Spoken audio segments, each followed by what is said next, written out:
Chapter 43. Yes. The group of people quickly lowered their heads. Clean yourself up and remember to put on makeup. Later, I will give each of you a set of makeup tools. Other than putting on makeup, the next step is to change your names. Wang Zhong said. Everyone remember, if you want to make a lot of money, you have to target those nobles. There is no need to earn the money in the pockets of some commoners. Then how do we earn the money of those nobles? First, you have to raise your status. For example, you Aju. Hey, what did shopkeeper Wang call me for? Aju quickly responded. Do you think your name Chrysanthemum sounds good? Vulgar too vulgar. Hearing it makes people lose their appetite. From now on, you will be called Chrysanthemum Fairy. Ah, don't you think that once you are called Chrysanthemum Fairy, it gives people a different feeling? This is called raising your status. Chrysanthemum Fairy, where do you live? Wang Zhong continued to ask. Aju quickly replied, Dama Town Native Dog Village. Hee Native Dog Village. If the guests ask, how do you think they will think of you? They will think you are a country bumpkin, a country bumpkin, a country bumpkin with dregs. Do you understand? Aju looked embarrassed, not knowing how to answer. So you have to set up a persona for yourselves. For example, you are called Chrysanthemum Fairy. If a guest asks where you live, you will say that you live in a faraway Western country, where there are many martial artists. You are the wife of the Chrysanthemum sect master, and the sect is filled with beautiful chrysanthemums. However, later on, the sect offended an expert, and the sect was destroyed. Your martial arts were crippled, and in the end, you brought your young daughter to escape from there, and came to the Yin family. Now, you are not earning money to live, but to save money. This way, not only will you raise your status, but you will also gain sympathy. When the guests think of being the sect master's wife, they will feel a sense of accomplishment. Wang Zhong looked at the beautiful girl beside Aju. This girl was the youngest and the most beautiful. She was Aju's adopted daughter. You are called Little Red, right? Little Red was only 15 years old. This was the age when she was curious. Hearing this, she quickly nodded. In the future, your mother will be the Chrysanthemum Fairy, and you will be the daughter of the Chrysanthemum sect master. Little Red cannot be called Little Red, and will be called the Red-Clothed Saintess. You will be the saintess of your Chrysanthemum sect, and the men who are with you will not only be able to live longer, but also have better luck. This is your ability, do you understand? But I don't know how to do that, Little Red said honestly. This is called setting up a persona. We all know that you don't know how to do it, but you have to advertise it so that everyone will be interested in you. In the following year, you have to learn the 4 arts. In the future, you can only be a performer. Who wants to drink with you? Sorry, we don't want ugly people, old people, or people of low status. For example, if the price is less than 20 taels of silver, don't even bother with them. If it's 50 taels of silver, just say a few words through the gauze curtain and leave. If it's 100 taels of silver, just drink a few cups and chat. But if they want to touch you, sorry, we're only performing. This is called acting cool. But you can leave people hanging. Only by leaving those rich old masters hanging will they be willing to spend money. For example, if you meet a rich man, you can't praise him for being rich. That would be vulgar. You have to praise him for his good temperament, hinting that you've always been interested in him. This is called keeping people in suspense. In the future, when you speak, don't be so honest. You have to bring out the domineering aura of the red-clothed saintess. If others ask, you'll say the same thing as your foster mother. You're not here to earn money, but to take revenge. If they want to touch you, I'll die for them. This is called a chaste woman. These men all like this. And you guys. Wang Zhong looked at the other women. You guys are the same. Don't come forward whenever you see a man. Bring out the aura of a chaste woman. If you encounter someone you don't like, just refuse. If anyone wants to touch you, there's no way. In the future, your identities will change. You will be the princess of the Sakura country in the western region. You'll be called Princess Sakura. You were out playing when you encountered bandits, and all your guards were killed. In the end, you painstakingly escaped from the bandits' lair. You're here to earn money to return to the Sakura country. In any case, you're as pitiful as you can be. Those scholars like you just like that. Don't ask if the Sakura country exists in this world. If you ask, it definitely exists. As for the specific location, which of the guests will really go and look for it? They only know that you're a princess, and they like you. They feel that if they can sleep with a princess, they'll have no regrets in life. This sense of accomplishment comes immediately. In this way, you'll earn money, and they'll also achieve their psychological goals. Everyone will be happy. It's a win-win situation. And you, in the future, you'll be the eldest daughter of the Eastern Green Leaf Empire's great general. Your name is Zhang Xiaodai. Your father, Great General Zhang, was harmed by a treacherous official, and you fled here. Your persona is fierce and domineering. You'll glare at people for no reason, and you'll wear a fake sword at your waist. You'll announce to the outside that you know 18 different kinds of martial arts, letting people know that you're not to be trifled with. And you, in the future, you'll be the Wudong sect's great senior sister. You'll be called Saintess Ice Heart. You cultivate the ice heart technique, so you're not allowed to smile. You give people the impression that you're cold, rather cold. Anyway, you must be cold. If you dare to smile, a month's worth of wages will be deducted. You're stranded here, because great senior brother wanted to have you. You'd rather die than submit. And in the end, you were seriously injured. You're hiding here to avoid the Wudong sect's pursuit. Wang Zhong spoke for an entire day. He spoke about the personas of every woman here, and asked them to remember their personas. After that, he would do a spot check. If anyone couldn't recite these personas, they would be fined 3 months of salary. In fact, what he said was just learning and selling. In modern society, some high-end places would package people as famous university students, air stewardesses, young models, or do repair surgeries. He was actually more or less the same. Towards these women, Wang Zhong only gave some of the good-looking women a grand persona. As for those with low looks, their persona was a bit more ordinary. However, in his words, although the persona was ordinary, it had to be miserable. The kind that was as miserable as it could get. For example, there was a person called Wang Xiaoya. Her persona was that her father had gambled and sold her here. Since she was young, she had not been able to eat enough or wear warm clothes. She was very pitiful. There was also a woman called Guo Wen. After she got married, her husband was idle, and in the end, he gambled and sold her to someone else as a concubine. In the end, someone else didn't want her, and she ended up here. Wang Zhong reminded them of the most crucial point, which was that they absolutely could not say that they came here of their own free will. In any case, they were forced into various situations and faced various difficulties in life. In the end, they had no other choice but to come here.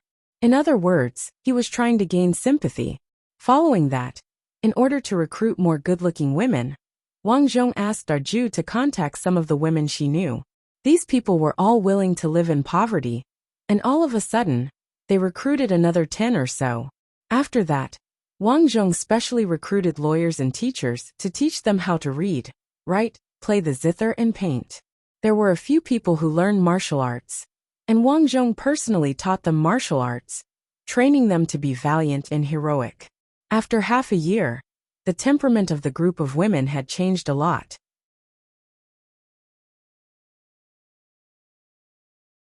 Chapter 44. Of course, just this alone is not enough. Although some people are good-looking, their figures are unbearable. Thus, under his request, these people must lose weight, run daily, exercise, control their diet, and learn how to put on makeup. After putting on makeup, their original appearance is unrecognizable, and their temperament is improved by a large margin. Another half a year passed, and these people finally satisfied Wang Zhong. Now the renovation of the spring pavilion is almost complete. The interior is not decorated luxuriously, but with a kind of celestial aura. The wood is of high quality, and the door of each room is separated by a thin veil. The hall is emitting a smoky fragrance, just like a fairyland. Finally, the signboard of Earthly Paradise is hung up. On this day, Earthly Paradise is officially opened. What is strange is that after this place opened, no one stands at the door to solicit customers. The door is frighteningly empty. Many people say that this place does not know how to do business, and does not know how to solicit customers. Sooner or later, it will go bankrupt. But not long after, in broad daylight, a woman who calls herself the Chrysanthemum Sect Saintess suddenly fell at the door of earthly paradise with blood on the corner of her mouth. Behind her is a group of black-clothed masked men with swords in their hands. As they chase, they shout, "Red-clothed Saintess, don't run. Red-clothed Saintess, do you think you can escape from our hands? Haha, today is the day you die." At this moment, a woman wearing armor and a red cloak rushes out from earthly paradise. "Who are you?" a black-clothed masked man shouts. Qingye Empire's General Zhang Hu's daughter, Zhang Xiaodai. Zhang Xiaodai. A group of black-clothed masked men's faces change. "Miss Zhang, I am the Chrysanthemum Sect's red-clothed Saintess. These bastards destroyed my sect and want to kill me." The red-clothed Saintess clutches her chest and says. The men around her are filled with grief and indignation. This group of people is too despicable. They actually want to kill a weak woman. At this moment, these people can't wait to rush up and comfort this pure and beautiful, yet pitiful red-clothed Saintess. But the strange thing was that these people had never heard of the Green Leaf Empire, and the Chrysanthemum Sect was even more unheard of. However, these black-clothed people seemed to know. The leader's complexion greatly changed. "You're the one who knows 18 different kinds of martial arts. Rumor has it that she's as beautiful as a fairy. She's talented and intelligent. She's proficient in zither, chess, calligraphy, and painting. She once led 1,000 elite troops to beat back an enemy country's 30,000 troops. Zhang Xiaodai." "Hehe, that is me. I have already protected the red-clothed Saintess. You guys should leave now. Otherwise, don't blame me for being rude." Zhang Xiaodai swung the sword in her hand and spoke valiantly. "Humph, the mountains will not change, and the rivers will continue to flow. Zhang Xiaodai, we will settle this debt sooner or later. Brothers, retreat." This group of people ran like gangsters. Zhang Xiaodai helped the red-clothed Saintess up and said, "Miss, let's talk inside." "Thank you for saving me, Sister Zhang. Sigh, we're all in this place. Let's talk inside." This scene was seen by the people on the roadside, and within a few days, the whole city was stirred up. "Have you heard? The red-clothed Saintess of the Chrysanthemum Sect is now in Heavenly World." "Well, I heard that there is a strange woman there. She is called Zhang Xiaodai or something. She is as beautiful as a fairy. She once led 1,000 elite soldiers to defeat 30,000 people. Unfortunately, her father was framed, and she was stranded here. So miserable. I really want to comfort her." Don't even think about it. I heard that a few days ago, our county magistrate's son went there, but he could only drink a few glasses of wine with Miss Zhang Xiaodai. He didn't even touch her hand. That's right. After all, she is the daughter of a great general. If he had not been framed, in terms of status, the county magistrate's son would not even be qualified to drink wine. Just as they finished speaking, someone hurried into the house. "Have you heard? The Saintess of the Wudong sect, Bing Xian, actually refused Mr. Qin's son's invitation to go out and see the lanterns. Mr. Qin's son, the Qin family, he is a rich man here. Isn't that right? His son has been giving Bing Xian Saintess gifts for 10 days in a row just to win her smile. But she has never smiled even once. Mr. Qin's son is heartbroken because of this and is crying and making a scene at home. That's normal. I heard that Bing Xian Saintess is extremely cold and arrogant. No one has ever seen her smile. Rumor has it that if anyone can win her smile, not only will they get her body, but they will also be able to cultivate the Bing Xian cultivation method," someone said enviously. "Well, she is the Wudong sect's senior sister after all. If her senior brother did not want to have Bing Xian Saintess, she would not have been stranded here.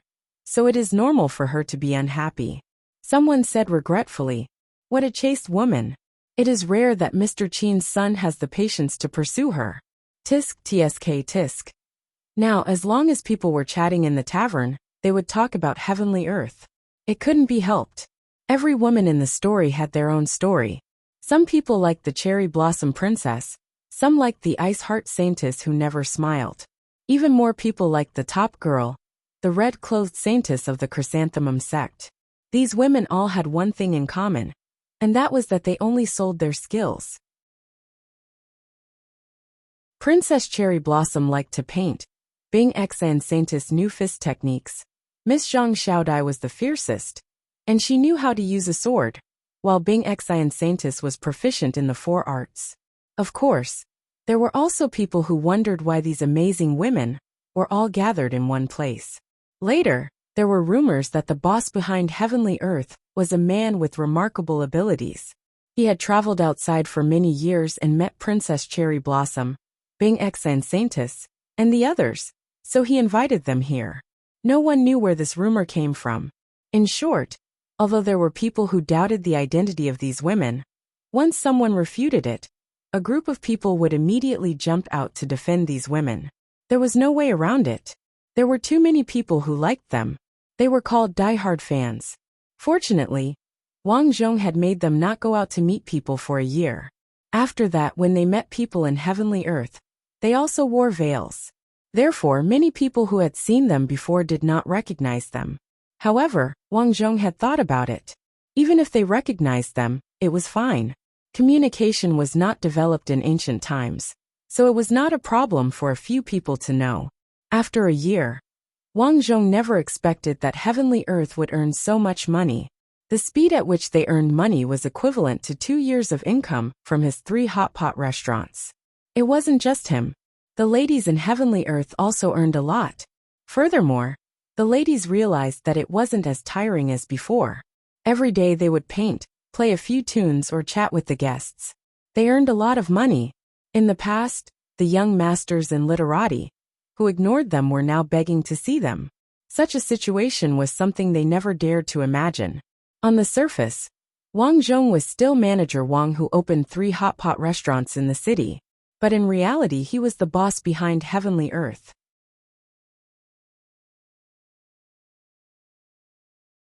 Chapter 45.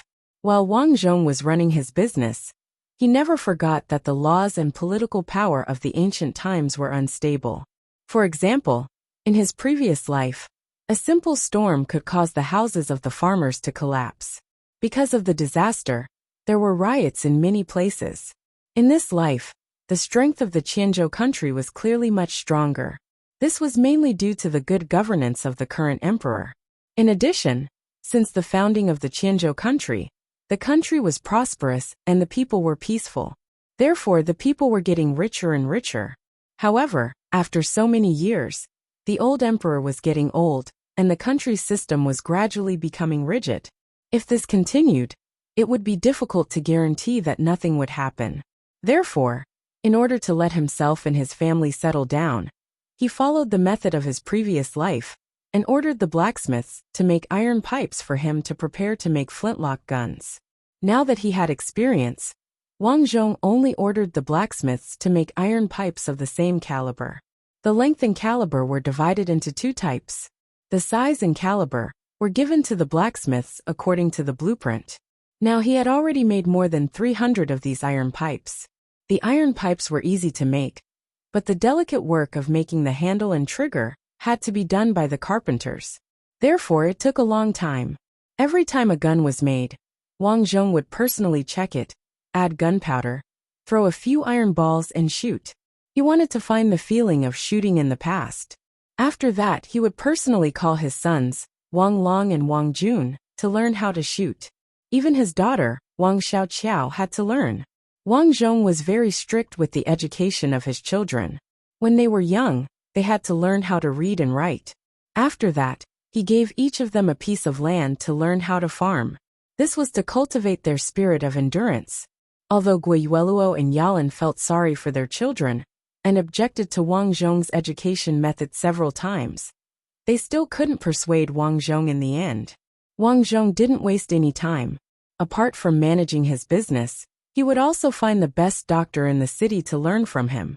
This was to make it easier for him to treat his own injuries if he encountered any difficulties in the future. In the blink of an eye, Wang Zhong was already 35 years old. In order to earn more money, Wang Zhong repeated his previous model and designed farming tools. After purchasing farmland from other landlords, he rented it to the tenants and personally taught them how to use farming tools. He also helped them dig small streams to store water and raise fish. Now Wang Zhong had already purchased a large residence in the city. Its scale was only slightly better than Zhuofu's residence. As a result, Wang Zhong changed from the well-known shopkeeper Wang to the envious squire Wang. Her mother, Zhang Xiaohong, was already old, so she had arranged for 2 servant girls to take care of her. Every day, they would accompany Zhang Xiaohong as much as possible. Her father-in-law, Guo Zhuang, and mother-in-law Ma Yan were also old. When they saw that Wang Zhong was now the famous shopkeeper Wang in the city, they were very pleased. When Wang Zhong was 33 years old, they handed the pork shop over to Wang Zhong to manage. Wang Zhong didn't disappoint them. He personally took care of the 2 poor boys and taught them some veterinary knowledge. If a sow had a difficult birth, he would personally help with the delivery. If a cow or sheep fell ill, he would also prescribe the right medicine. He could also solve some simple and difficult diseases. In just half a year, the 2 poor boys had learned some veterinary knowledge. As a result, in the past 2 years, the mortality rate of the pigs in the pig farm had greatly decreased. The animals they raised were all strong and fat, which made Guo Zhuang and his wife happy. Many times, he had said in front of his family and friends how good it was for him to choose Wang Zhong as his son-in-law. This was called having foresight and courage. At that time, Wang Dahe's family background was very good, but he did not fancy them. Now looking at it, Wang Zhong had developed into the famous Squire Wang. He had thousands of acres of land, 3 taverns and countless servants. His daughter Guo Yueluo followed Wang Zhong and was now his wife. She didn't have to do anything but collect money. Her life was very good. On the other hand, Wang Ren's father, Wang Dahu, was old and couldn't work anymore. Although Wang Ren was strong, it was said that he didn't learn well. After he got married, he was brought out to play by the villagers and got addicted to gambling. Because of gambling, Wang Dahe's family became poorer and poorer. It was a pity that Wang Dahe was old and couldn't control Wang Ren. Instead, he was beaten by Wang Ren several times because he couldn't take out the money. Wang Ren's mother was so angry that she died. Wang Ren's wife secretly took the money with her son and daughter and ran away. No one knew where they went. Wang Ren's sisters didn't dare to interact with Wang Ren. They were afraid that Wang Ren would lose and ask them for money again. Speaking of this, Guo Zhuang sighed in his heart. He thought that he had almost married Guo Yueluo to Wang Ren. Fortunately, Wang Zhong acted quickly. Guo Zhuang couldn't help but be convinced.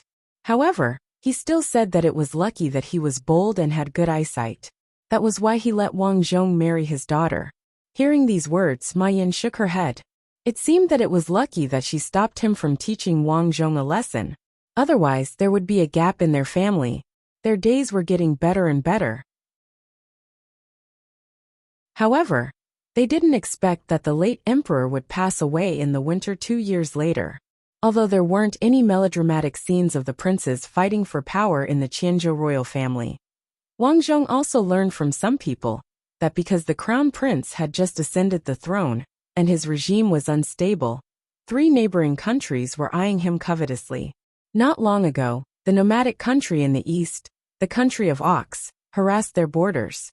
Although the country of Ox was defeated in the end, it also revealed that the Qianzhou military was underprepared.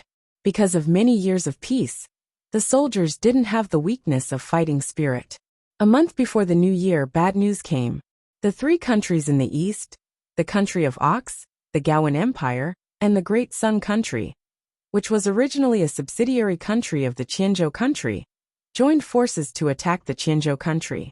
In a month's time, the Qianzhou country lost half of its country. This was especially the case for the country of cattle. As the people of this country were strong, brave, and skilled in battle, and had sufficient horses, they were able to arrive at the city gates at lightning speed. Once their big city was breached, the entire imperial capital of the Qianzhou country would be exposed to the enemy's swords. Now, all the capable people in the city fled to the imperial capital, and those who couldn't fled to the countryside. After all, everyone heard that the people of the country of Ox were extremely barbaric. Men would be slaves to them, and women with good looks would be snatched by them and abused wantonly. Several cities in front of them were already in a terrible situation, and countless women of good families were ruined. Hearing this news, Wang Zhong's expression was solemn. He originally thought that it would be enough for him to live his life peacefully, but he didn't expect that something like this would happen. Once the city was breached, his family business would be destroyed, and his family would be homeless. Especially his old mother, with her current body. How could she withstand the long journey? They, who were already living a good life, would probably have to live a life of fear and trepidation. This city must be defended. Wang Zhong made a decision in his heart.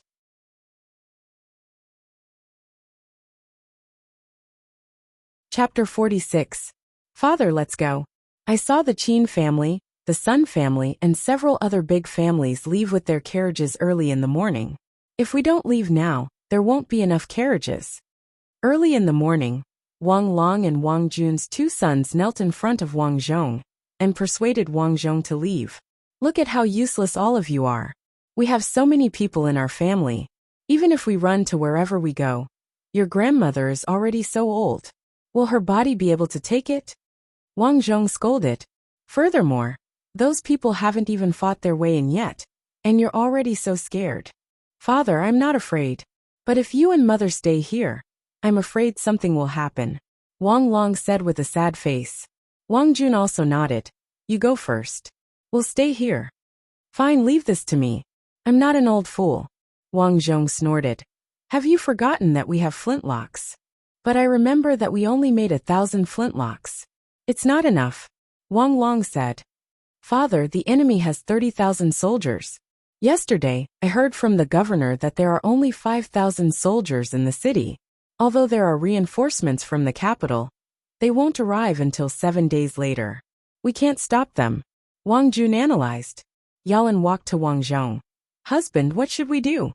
Husband, no matter what decision you make, I'll be on your side. But let the children run. What if? Before Guiyueluo could finish, Wang Long and Wang Jun both shook their heads. Mother, if you don't leave, how can the children leave? Wang Jun nodded heavily. Although there was deep worry in his eyes, he gritted his teeth and said, Father, mother, take grandmother and sister and run. Leave this to us. Wang Zhong waved his hand. Don't worry. Although there aren't enough flintlocks, I tested a new weapon a month ago. At this time, a group of armored soldiers walked in.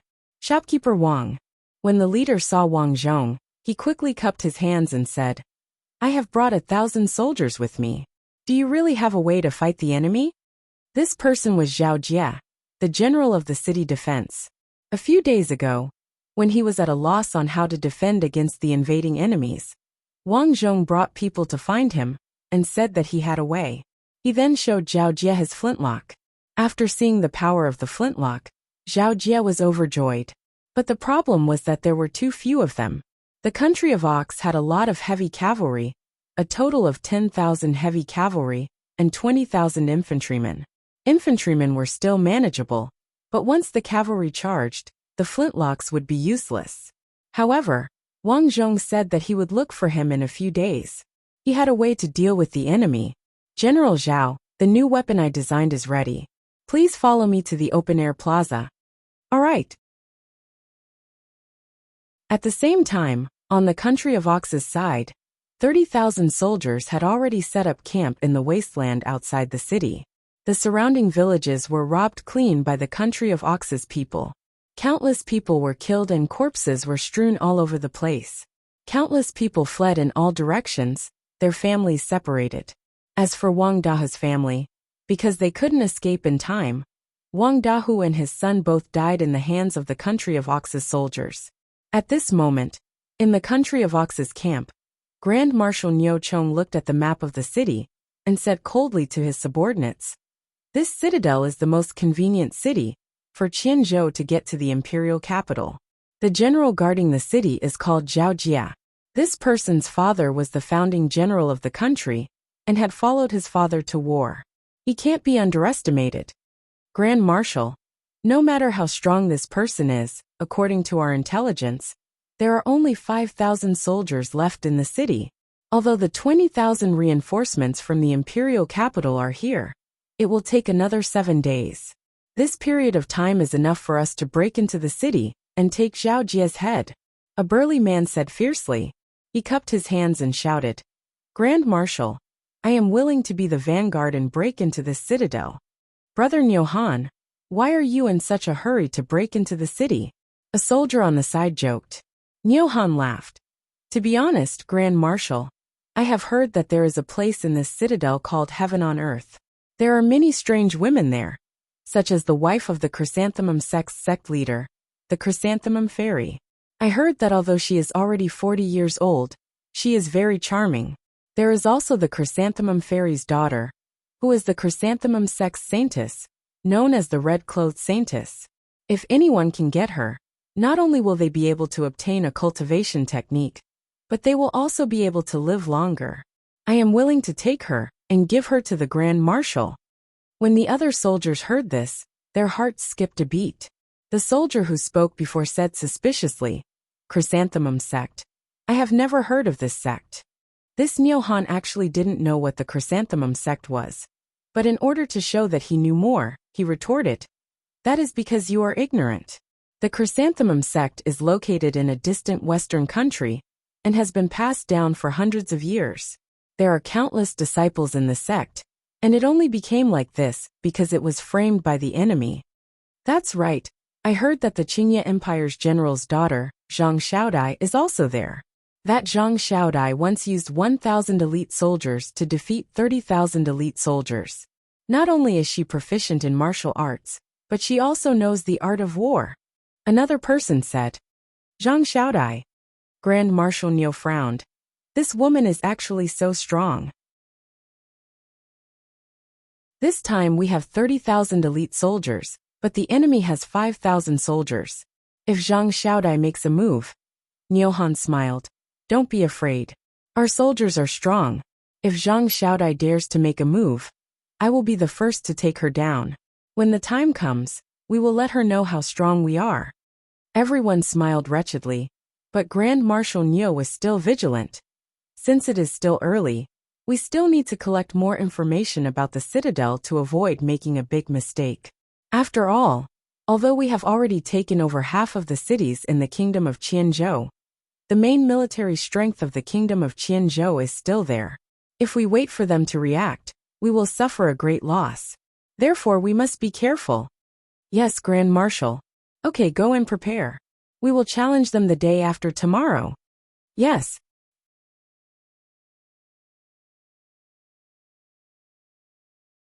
Chapter 47. While the country of Ox was preparing for war, Wang Zhong and Zhao Jia had finished experimenting with the new weapons. After walking out of the open-air plaza, Zhao Jia was still in a daze. After a long while he said to Wang Zhong, Shopkeeper Wang, the weapons you provided for us this time are really useful. After returning to the imperial capital, I will report it to the emperor. You will definitely not be mistreated. General Zhao is too serious. Wang Zhong said politely. He did not decline. After all, if Zhao Jie really helped him, it would be beneficial for him. Yes, I have already trained the soldiers with the flintlock guns you gave me. I also asked the craftsmen to make them in large quantities. Unfortunately, the time was too short. Otherwise, the country of Ox would have died without a burial ground. As the two spoke, Wang Zhong invited Zhao Jie to his hot pot restaurant for a meal. Because of the war, the originally bustling city was deserted. When Zhao Jie passed by the hot pot restaurant, he looked at earthly paradise and showed a yearning expression. General Zhao, do you have someone you like? Wang Zhong asked. Zhao Jie showed an awkward expression. Not long ago, I passed by here and heard that there was a strange woman, Zhang Xiaodai. That day, I was fortunate enough to drink a few cups with Miss Zhang. I heard some of Miss Zhang's descriptions of the art of war. It was really impressive. Wang Zhong smiled faintly. When he was teaching those girls, in order to make their character settings more complete, he explained some specific knowledge to them. As for Zhang Xiaodai, he had bought a few military books for her. He wanted her to use them to show off, but he didn't expect that Zhao Jie would be fascinated by them. The people in earthly paradise did not escape? Zhao Jie saw that although the door of earthly paradise was closed, there seemed to be people upstairs. Yes, the people inside did not leave. They came here because they were desperate. Now that there is chaos outside, they have nowhere to go. Wang Zhong shook his head. Then Miss Zhang shouted. Naturally, she did not leave. If you want to see her, I can introduce you. Wang Zhong said. You know Miss Zhang? Zhao Jie was very surprised. Please, General Zhao. Wang Zhong took Zhao Jie into the heavenly world. 2 days later, 30,000 soldiers from the country of Ox approached the Acropolis city. Standing in front of them was the Iron Cavalry camp of the country of Ox, the Iron Cavalry Legion. This group of people were strong and well-trained, and they specialized in cavalry charges. No matter how orderly the army was, they could not withstand the powerful charge of a cavalry legion. Thus, as they fought, countless cities were destroyed. The people inside listen up. I'm your grandfather, Niu Han. Today, I've come out to challenge you. Which of the bastards inside dares to fight me?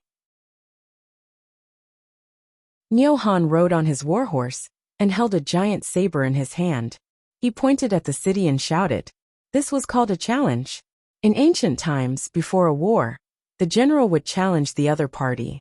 If he won, it would boost the morale of his troops. This Niu Han had the back of a tiger and the waist of a bear. If they were to really compete, there really weren't many people in the city who could deal with him. At this moment, Wang Zhong and his 2 sons followed Zhao Jie to the top of the city gate tower. This is the Iron Cavalry Legion of the country of Ox. Shopkeeper Wang, I'll leave it to you later. Because Wang Zhong's weapon was designed by Wang Zhong, the people who used it were also personally trained by Wang Zhong. Thus, in the battle later, Wang Zhong still had to control it. General Zhao, please don't worry. Wang Zhong cupped his hands. At this moment, the city gate below opened. Wang Zhong's eldest son, Wang Long, rode out on his warhorse. Wang Zhong arranged for Wang Long to go out. On one hand, these soldiers did not know much about the use of flintlocks. On the other hand, he hoped that Wang Long would become famous in this battle and pave the way for his future military career. Zhao Jie naturally understood Wang Zhong's intentions. He also had some admiration for Wang Zhong. According to his information, Wang Zhong was just an ordinary poor person. He almost starved to death when he was young. In just a few decades, he had developed to this point. It was impossible for him to do something like this. Outside the city gate, Niu Han saw that it was actually a young child who came out. He was so angry that he shouted a few times. He pointed his giant saber at Wang Long and roared, "Little brat, where did you come from?" "Wang family's Wang Long. Today I will cut you down." Wang Long roared, "Wahahaha! Little brat, your General Zhao must have no people left to send you out to die. Fine. Today your grandfather will send you to hell. When you go down, remember your grandfather's name, Niu Han." After saying this, Niu Han's legs clamped down on the horse's body. Fight! He held a giant saber in his hand and charged forward quickly. At this moment, the group of soldiers on the city gate tower were sweating. They all knew this Wang Long. It seemed that he had not even joined the army. Niu Han, on the other hand, was one of the top generals in the country of Ox. There were at least 8 or 10 generals who had died in his hands. What did Wang Long rely on to fight such a fierce person? I heard that he relies on a flintlock. A soldier on the city gate tower whispered. I have seen that thing before. It can make a pung-pung sound. Have you seen that thing kill people? Someone on the side asked. I don't know. I also heard that after it makes a sound, the enemy will fall down. It is similar to a hidden weapon. Oh right, this thing was invented by the local shopkeeper Wang. While others were discussing, Wang Zhong was expressionless. Letting Wang Long fight this time was dangerous. But if he wanted to grow, how could he not experience these difficulties? Therefore, Wang Zhong let his son fight. If he was unfortunate enough to die in battle, then it was fate. Facing the charge of Niu Han's warhorse, Wang Long took out the flintlock at his waist.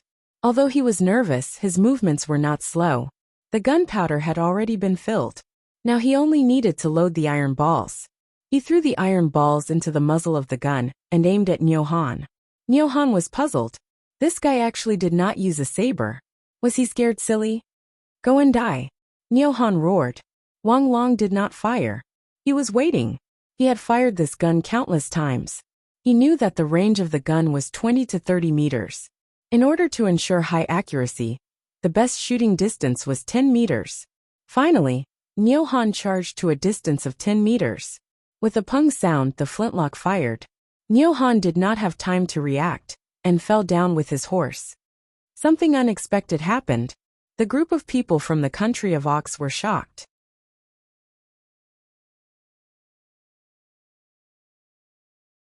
Chapter 48. Everyone looked at this scene in shock. Everything was fine, but Nyo Han was sent flying along with his horse. Their first reaction was that Nyo Han had an accident while riding. Only Wang Zhong's side, who knew about flintlocks, knew that this was the result of Wang Long's shot. Wang Long wasn't complacent, because Wang Zhong had taught him not to get close to the enemy before confirming their death. Thus, he decisively reloaded the gun. At the same time, Nyo Han stood up crookedly. His armor had already been pierced through. This so-called armor was actually a thin piece of iron sewn onto the skin of a wild beast. After all, the country of Ox was a nomadic tribe. This tribe had not yet reached the point where their entire body was made of iron armor. Iron was a very precious thing to them. Thus, under the powerful power of the flintlock, these armor were useless. At this moment, Nyo Han had 3 bloody holes on his body. However, the wounds weren't fatal. He still stood up and dragged his broadsword. What is this thing? What is this thing? Why am I injured? Something that will take your life. Wang Long aimed his gun at Nyo Han and fired again. Bang! The bullet was fired again. Nyo Han groaned and was hit again. This time he couldn't stand up. Zung! Wang Long drew the long sword from the horse's back and shouted, "Victory!" Jia! The horse charged at Nyo Han. Nyo Han wasn't dead yet, but his body was filled with bloody holes. He couldn't hold on anymore, and could only watch as Wang Long's long sword slashed at his neck. Poochie! Nyo Han's head flew out. Wang Long rushed over and stabbed his long sword into Nyo Han's eye socket. He raised his sword and shouted, "I Wang Long, who dares to challenge me?" On the city gate tower, Wang Zhong nodded with gratification. Compared to Wang Jun, this kid loved to be in the limelight. However, he was in the limelight this time. After this battle, his son's name would probably spread out. Dong dong dong. At this moment, the war drums sounded from the country of Ox's army. This was to build up the morale. After all, Nyo Han's death was a huge blow to the country of Ox's morale. The generals couldn't understand how the strong Nyo Han died. What weapon is that guy holding?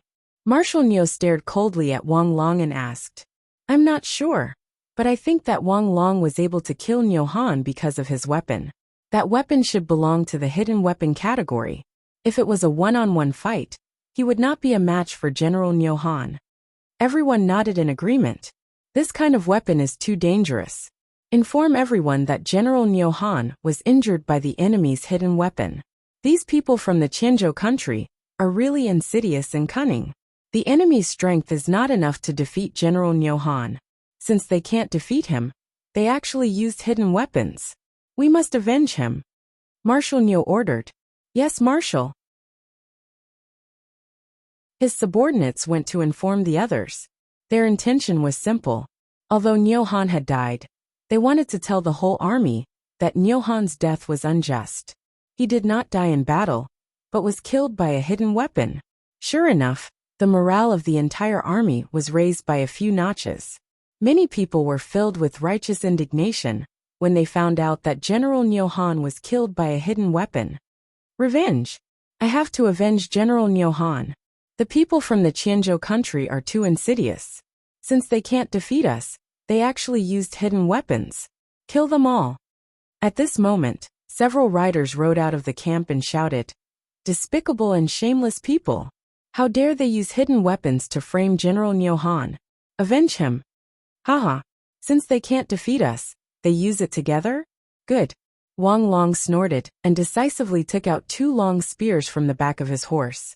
Although this kind of flintlock spear was longer than the short-handled ones, and was not easy to carry, it won in terms of attack power and durability. Bang! Bang!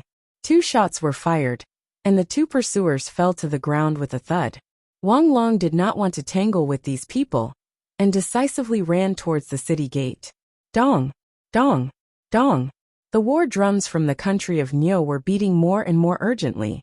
The formation began to disperse. They were preparing to attack. They only have 5,000 defenders. Soldiers charge.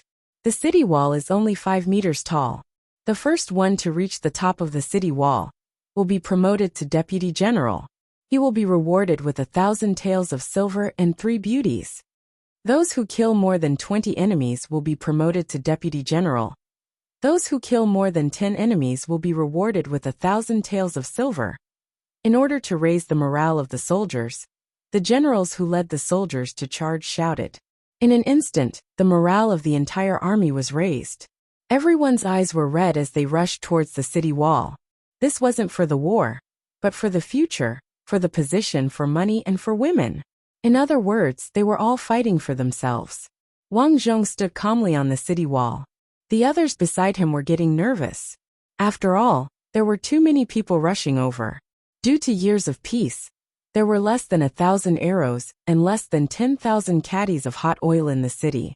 In other words, they could only rely on the 5-meter city wall to defend.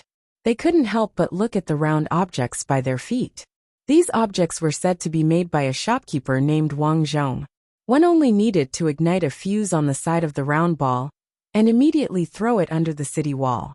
Oh right, they heard that these things were called cannonballs. These cannonballs weren't for them to use. It was said that they were specially trained to use them. Therefore, this group of people was very curious. Could this round ball of dirt really stop 30,000 soldiers? Wang Zhong took out the cannonball and shouted at the group of trained grenadiers. Throw it wherever there are the most people.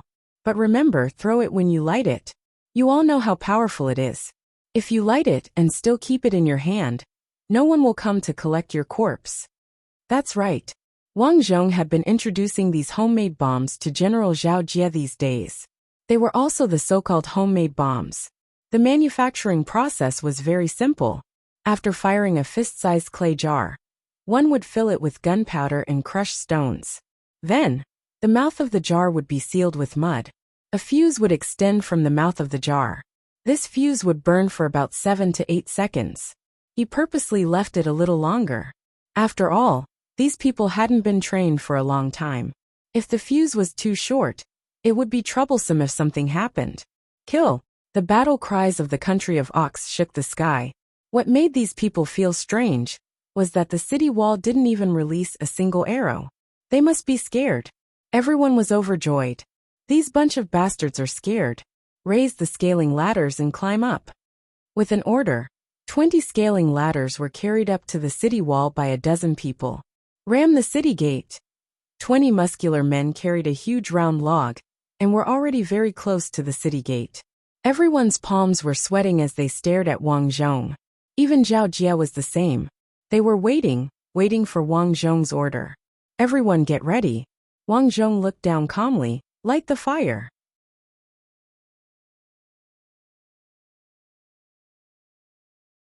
Chapter 49. Light the fire. Following Wang Zhong's command, the bombardiers, who had been waiting for a long time, decisively lit up the fuses and hurled them towards the area with the most people. Boom, boom, boom. A series of explosions rang out, and the area below was a mess of flesh and blood. Ah, my leg. My hand is gone. My head, my head. The tragic scene at the front scared the people behind. However, Wang Zhong didn't stop and shouted, "Throw anyone you see. Archers, get ready." The archers got ready and shot out arrows one after another, aiming to kill those who were alone. The home-cooked bombs made it so no one dared to approach the city gate tower. If it wasn't for the country of Ox's supervision team that didn't allow people to retreat, the people from the country of Ox would have already fled. At this time, because of the distance between the bombs, they couldn't hit the enemy. However, it didn't matter.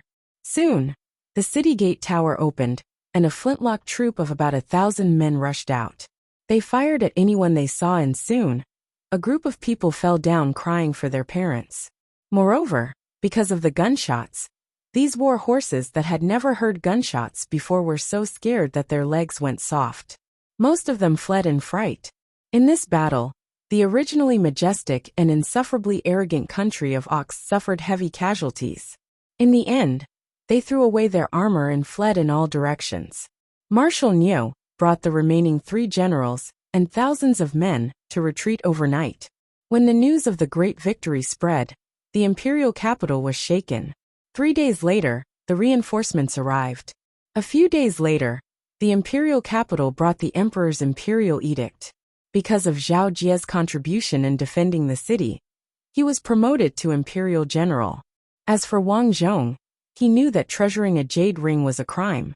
Therefore, he didn't hesitate to tell Zhao Jie the theory behind his invention. In the end, under Zhao Jie's suggestion, the emperor made Wang Zhong the mayor of Acropolis City.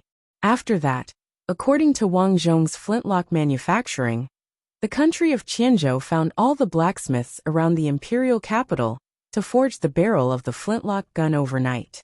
Gunpowder also became a restricted item, and no one was allowed to secretly collect it.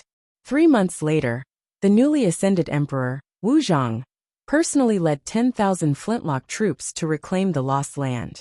First, they eliminated the most powerful country of Ox. In the end, the Gaoan Empire was worried about being attacked, so they sent messengers to negotiate peace overnight. In the end, they were forced to cede a third of their territory. As for the Great Sun country, which was just a bystander, its territory was not large, and it was directly annexed by Wu Zhang. All the members of the royal family were killed. The war was finally over. Now that Wang Long had become Zhao Jie's disciple, he followed Zhao Jie to continue hunting down the remaining members of the country of Ox. As for Zhao Jie, under the matchmaking of Wang Zhong, he successfully married Zhang Xiaodai as his concubine. Of course, before the marriage, Wang Zhong told the truth that Zhang Xiaodai was not the daughter of the general. Although Zhao Jie was very wrong, who asked Wang Zhong to teach him well. He still liked Zhang Xiaodai, but she could not be his wife. She could only be his concubine. As for his son, Wang Zhong, because he didn't like to learn martial arts and wasn't interested in becoming an official, Wang Zhong didn't force him. Thus, he let him stay at home and help him manage the affairs of Acropolis City. 3 years later, Acropolis City was bigger and more prosperous than before. The people lived and worked in peace, and the country was strong and prosperous. However, this winter, the weather was colder than before. At the beginning of spring, influenza swept through the city. Guayuolo's parents were the first to fall ill. After a few days, they passed away. Only half a month had passed since the funeral. His mother, Zhang Xiaohong, was seriously ill and bedridden. She could no longer stand. Wang Zhong knew that his mother would not be able to get through this ordeal. Thus, he had been wearing a mask and accompanying Zhang Xiaohong for the past few days. Xiaoyu, Xiao visited her husband a few days ago. What do you think? Zhang Xiaohong asked weakly as she sat in the wheelchair that Wang Zhong had designed for her by the small lake in the Wang mansion. Wang Xiaoqiao was Wang Zhong's daughter. Wang Zhong replied, "It's General Zhao Jie's youngest son."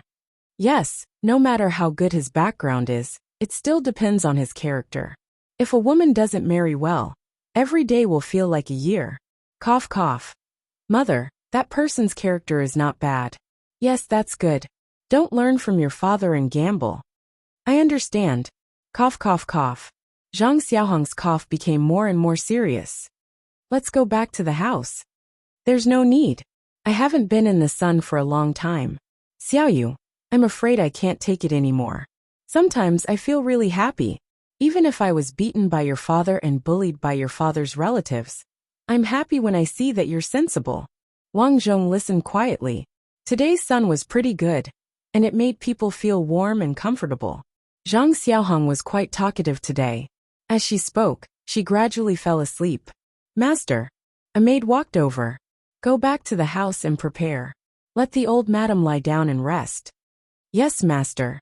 That night, although Zhang Xiaohong fell asleep, she had a high fever. Wang Zhong, Yalan, Guayueluo, and a few servants stayed by the bed throughout the night. However, it was useless. The fever did not subside at all. In a daze, Zhang Xiaohong suddenly grabbed Wang Zhong's hand and shouted, "Don't gamble. Please don't gamble. You guys go out. Wang Zhong said to Guiyueluo and the others. We'll wait outside. Yalan quietly wiped away her tears. In fact, everyone knew that their mother was dying. Mother, are you okay? Wang Zhong helped Zhang Xiaohong wipe away the sweat on her forehead. Zhang Xiaohong suddenly opened her eyes. He's dead. He's dead. Xiaoyu, your father, he's dead. I know. He's dead. He's dead. Zhang Xiaohong looked at Wang Zhong in a daze. Xiaoyu, I'm useless. You have to remember to put that bottle of medicine away. Medicine? Yes, medicine. I'm useless. I should be the one doing this. Zhang Xiaohong cried. Xiaoyu, let's go to work in the fields. I'll buy you a drumstick today. Zhang Xiaohong's voice was getting weaker and weaker. Wang Zhong knew that before his mother died, she was reminiscing about the past. She was a little dazed. As she spoke, Zhang Xiaohong's arm fell limply to her side. Zhang Xiaohong was gone. At the moment of her death, Zhang Xiaohong seemed to remember the past.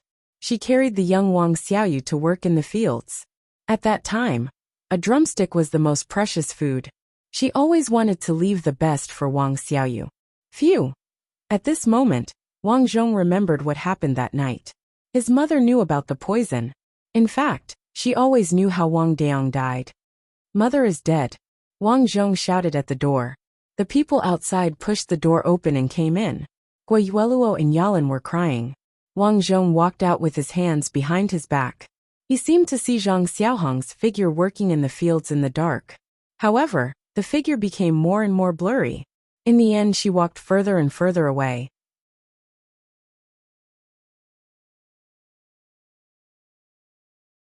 Chapter 50. Zhang Xiaohong left. She passed away peacefully without any pain at all. After that, Zhao Jia brought his son and some of Wang Zhong's good friends to attend the funeral. Even the royal family sent a eunuch to read the emperor's imperial edict, telling Wang Zhong to restrain his grief. If he was free, he could go to the imperial capital to relax. After Zhang Xiaohong was buried, the flu gradually dissipated, and the Acropolis regained its vitality. In the blink of an eye, Wang Zhong was already 50 years old. As he grew older, he felt that his body was getting weaker and weaker. So he left many things to Wang Jun. The business of earthly paradise was still prosperous, but the women inside had long been replaced. It wasn't that Wang Zhong chased them away, but he later made a rule that they could only work here for 10 years at most. Within 10 years, they had to find an honest person to marry. If they couldn't get married, they could only be maids here. In terms of safety, Wang Zhong specially hired a doctor to check on them regularly, so they had been doing well. The Hot Pot restaurant had now opened in the imperial capital. Xiaoyu Hot Pot was now a famous restaurant in the country. Some people invited guests to banquets and held happy events. They were proud to treat guests at Xiaoyu Hot Pot. This year, Yalan accidentally fell and broke her pelvis. Because she was old, she could only recuperate in bed. However, she still couldn't get through it. She was so old that tears fell from her eyes, but she didn't cry out loud. Wang Zhong and Guiyueluo had been accompanying her these days. Master. Yalan's wrinkled hand held Wang Zhong. I'm in so much pain. If it hurts, shout it out. Feel better. Wang Zhong sighed. Yalan was a strong woman. In a sense, she was like his mother Zhang Xiaohong. Master, I've been with you for so long, but I've never begged you. This time I'm begging you. A pleading look appeared on Yalan's wrinkled face. Sister Yalan, what's the matter? Just say it. My husband and I will definitely help you. Guiyueluo wiped Yalan's face and said with red eyes.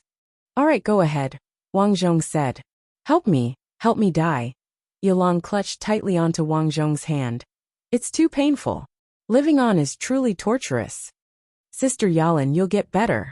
You'll get better. When you get better, I still want you to teach me how to sew shoes. Guiyueluo was heartbroken. Yalan forced a smile. Yuluo, your shoes are already better than mine. No, of course not. Yalan looked at Wang Zhong.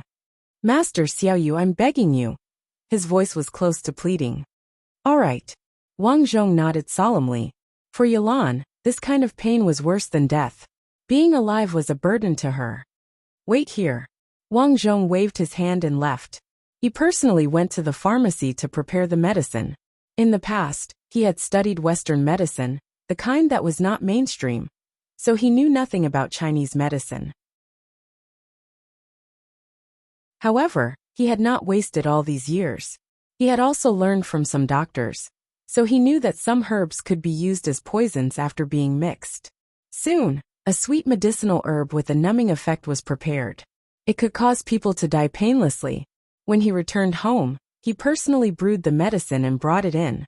"This is a tonic that I brewed myself," Wang Zhong said to Yalan. "Thank you, master." Yalan smiled. Seeing Guo Yueluo sobbing, Yalan held her hand and comforted her. "Sister, you should be happy for me. I'm leaving. Remember to take out the shoes from the cabinet in my room. There are shoes that I made for you and master." Wang Zhong sighed. In his previous life, Yalan loved to make shoes the most. After that, Wang Zhong asked the servants to call the 3 children over. After Yalan spoke to them one by one, Wang Zhong chased the children out and personally fed Yalan the medicine. "Rest in peace. This medicine won't hurt." "Thank you." Yalan left. She left very peacefully. However, after she left, Guo Yueluo, who was originally lively and cheerful, became even more haggard. She kept looking at the shoes and muttering to herself. Sometimes, she would suddenly laugh, and sometimes she would call out to Sister Yalan. She had dementia. Dementia was the most common disease of the elderly. However, if they were in a good mood, it could delay the disease. If they were in a bad mood, it would worsen the disease. Guo Yueluo clearly belonged to the latter. "Brother Xiaoyu, let's go to the river and catch some fish." Guo Yueluo, who was over 50 years old, held Wang Zhong's hand and giggled. To outsiders, this was really silly and funny. However, Wang Zhong knew that Guo Yueluo's IQ was similar to when she was young. She had forgotten the rest of her life. She only remembered the days when she was young, and Wang Zhong in the village. Wang Zhong picked a green foxtail and handed it to her. "Yueluo, you're still young. You can't go to the river. Let's walk around." "Okay." From then on, Guo Yueluo followed behind Wang Zhong, just like when she was young. Another year had passed. Guo Yueluo finally could not walk anymore. She lay on the bed and complained that she was not feeling well. Her daughter, Wang Xiaoqiao, took care of her personally. However, Guo Yueluo kept saying that she did not know her.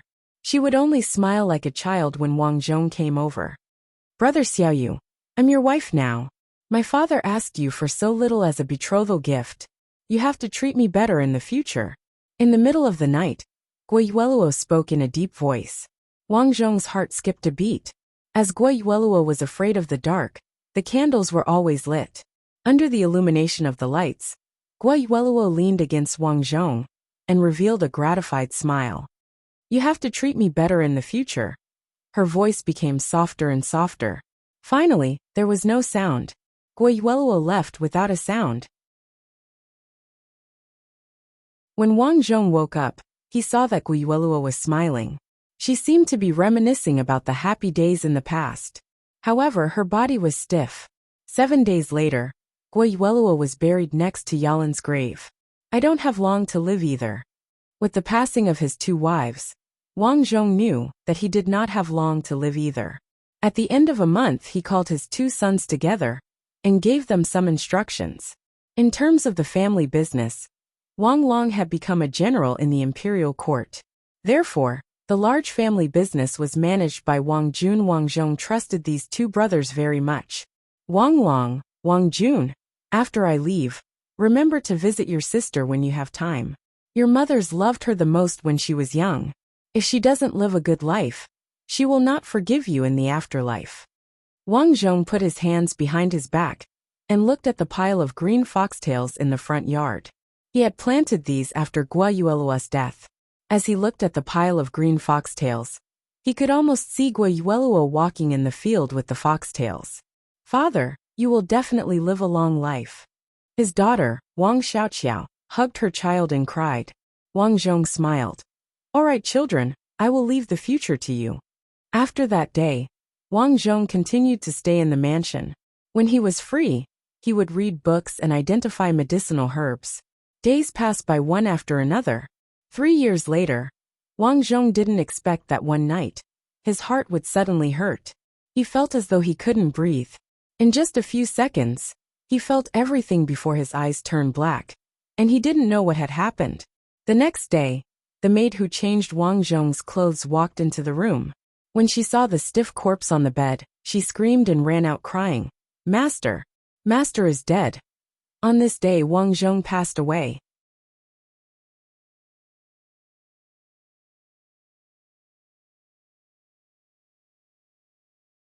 Chapter 51. Mission Character.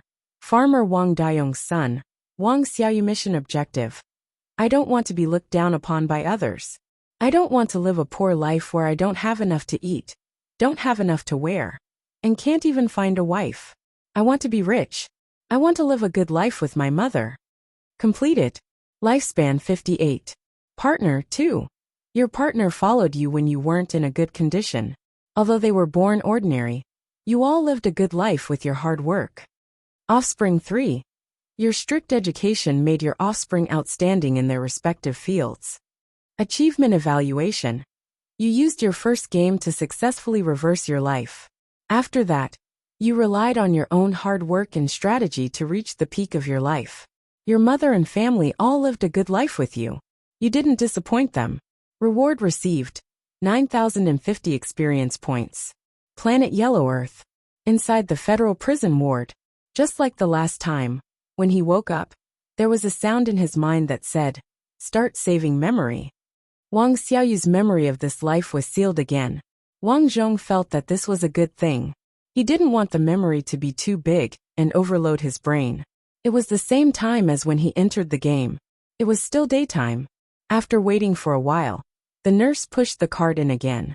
This time, there were a few more books on the cart. I brought the agricultural books that you wanted me to bring. They have been checked and can be brought in. Do you want me to read them to you? After helping Wang Zhong to pee, the nurse took out the books and asked, "It's too slow. Put it aside. Read it when I ask you to." Okay. The nurse nodded obediently. She was curious why Wang Zhong, a criminal who was feared by others, would read such books. However, she wasn't a person who liked to think, so she ignored this question. In her opinion, she just needed to do as she was told. After all, she wouldn't be here for long. The people in this prison were all crazy. She had just divorced her useless husband and found a small boss. Not only was he rich, but he also had a good life.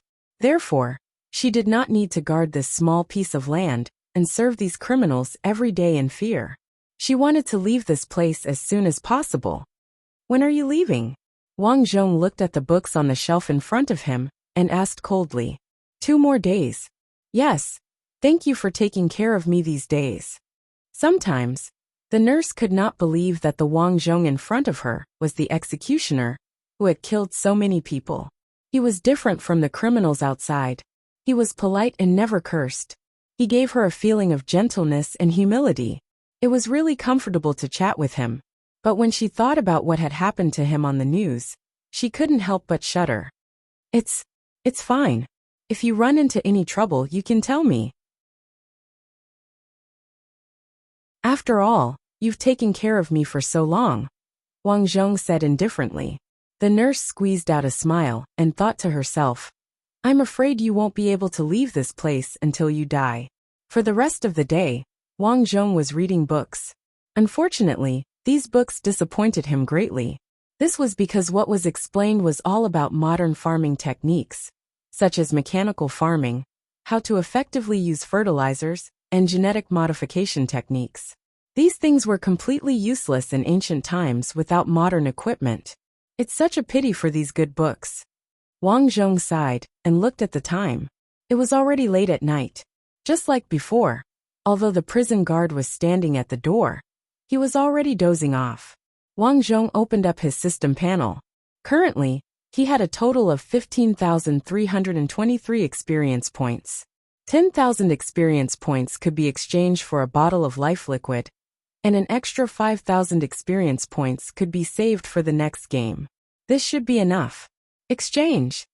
10,000 experience points to exchange for life liquid successful. With the injection of life liquid, Wang Zhong did not know how much he would recover this time. He tried to move his left hand. There was no feeling in his left hand. There was also no movement in his pelvic muscles. When he tried to move his right leg, he finally regained feeling in his right leg. At this rate, I only need 3 more sets of experience points to recover my body. Wang Zhong felt this long-lost feeling. His heart suddenly surged. But after I recover, how do I leave this place? Clang! Early in the morning, the prison door opened, and Wang Zhong was pushed out. He liked the sun, especially the warm feeling it gave him. Today on the prison field, the Ripper did not come out. Instead, there was a guy wearing a white paper mask standing in Marco's previous position. Wang Zhong had been here for so long. Of course he knew this person. His name was Mask. No matter when or where, he had to wear this pure white paper mask. According to his observation, this person's psychological problems were actually very fragile. He had low self-esteem. After removing the mask was fearful, uneasy, and mentally unstable. Only when he wore the mask would the devil in his body appear. But for the sake of better management, the prison chose to let him wear the mask because after wearing it, this person became much quieter. On the side, at every distance, there was a strange person standing. There was a strange woman sucking her middle finger, a skinny matchstick man, and even an 80-year-old executioner. Although I kill people compared to them, I seem like a good person, Wang Zhong secretly said. Compared to these criminals, he felt superior. Clang! The big iron door opened again, and Wang Zhong could not help but look over. He was suddenly amused. The person who came in was a very short little girl with pink braids and a flowery skirt. But her whole body was tied up tightly. Even her hands were covered with iron gloves. Poison Loli! Wang Zhong could not help but think of such a character. This girl was only 13 years old. She had no father or mother, and grew up in an orphanage. However, from childhood to adulthood, there were always all kinds of people around her who died unexpectedly. At first, everyone thought it was an accident. Later, someone inadvertently extracted toxic components from the corpses, thus uncovering the case that the media called the Poison Loli serial murder case. This girl, at the age of 5, used the bacteria on rotten flesh to pierce into people's bodies to kill people. After that, her killing methods became more and more sophisticated. If it were not for that accident, she would not have been discovered. The prison knew that she was good at using poison, so every time she was brought out, she would be tightly wrapped. Poison Loli, behave yourself. The fully armed prison guard growled and pulled off the leather mask on Poison Loli's face. Phew, I'm still a child. Can you let me go? It's so uncomfortable. Poison Loli showed a pitiful look.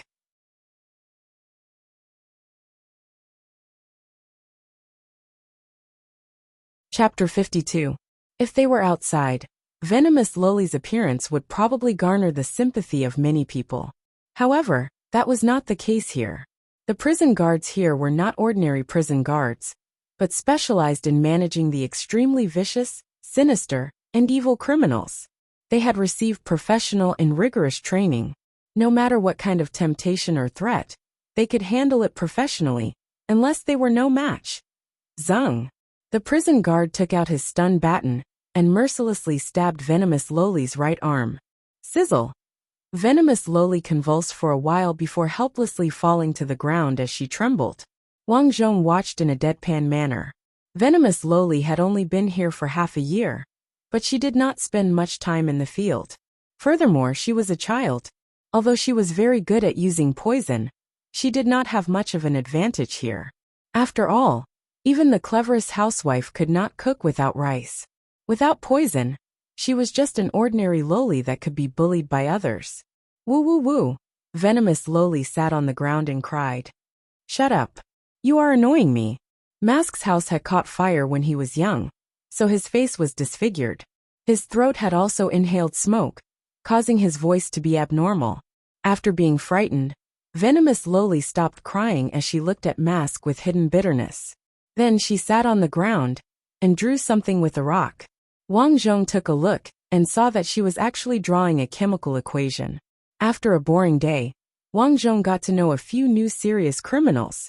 Unfortunately, he did not become good friends with them. Early the next morning, Wang Zhong opened his eyes and looked at the game interface that appeared in front of him. Ding! Successfully unlocked a new reincarnated character. Stone Tribe's Desolate Slave Mutu. Mission objective. I do not want to be a desolate slave for the rest of my life. I want to be a warrior. I want to unify the vast wilderness. Desolate slave. This was the first time Wang Zhong had heard of this term.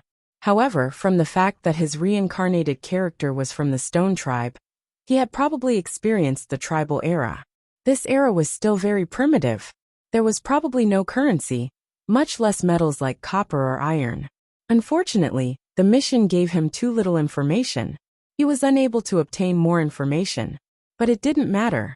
To Wang Zhong, the most important thing in the game was experience points. As long as he had experience points, he would be fine no matter how many times he died. This time, without any hesitation, Wang Zhong clicked enter. Loading game reincarnated character. Stone Tribe's Desolate Slave Blockhead. Character introduction. Blockhead. Born of a nameless slave girl from the Stone Tribe. Father unknown. Please explore on your own. From a young age, he had been a desolate slave of the Stone Tribe, the lowest existence. Blockhead's wish since he was young was different from others. Others wished to become a warrior, to have their own attendants and desolate slaves to serve them, and to have an endless amount of food to fill their stomachs.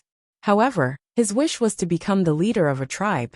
He wanted to unify the great wilderness. However, things did not go as he wished.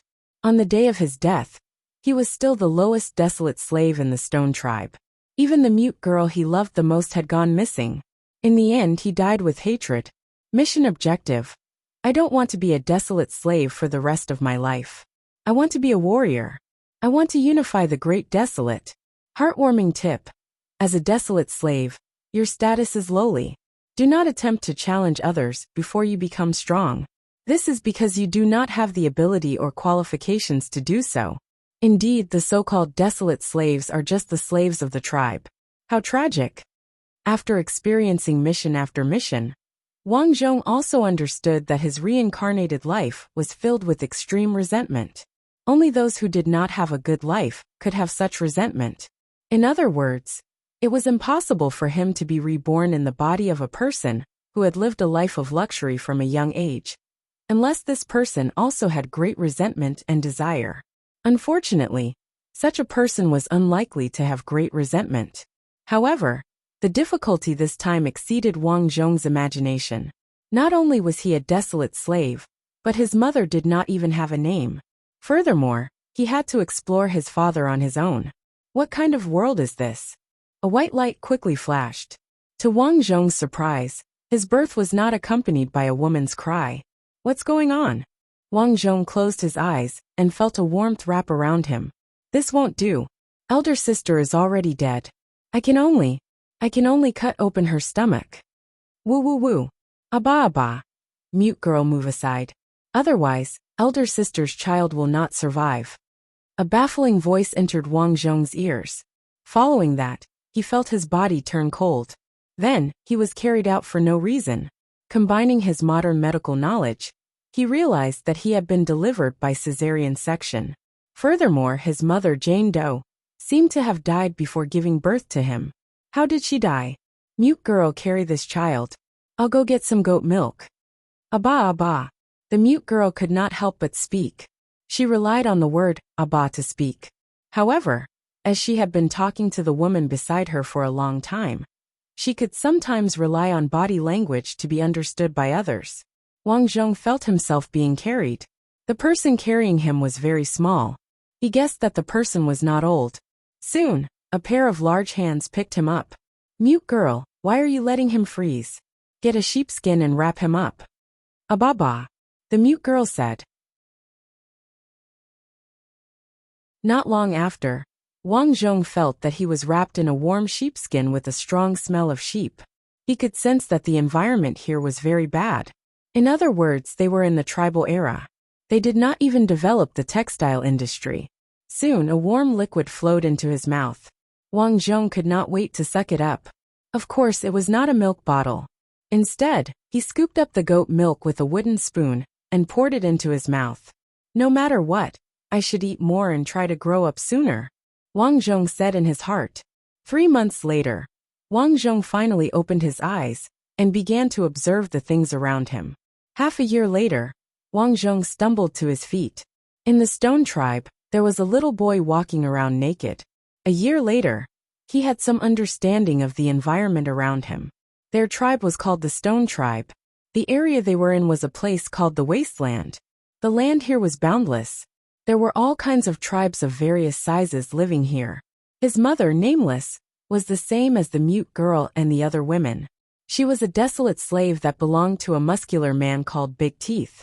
As for his mother's death, Wang Zhong learned from the women's private conversations that she had been punched in the head by a furious Big Teeth because she had secretly eaten a piece of mutton. She died on the spot. Big Teeth was a warrior of the Stone Tribe. Every warrior had their own servants and slaves. As a result, they controlled the life and death of their subordinates. No one cared about the death of a desolate slave.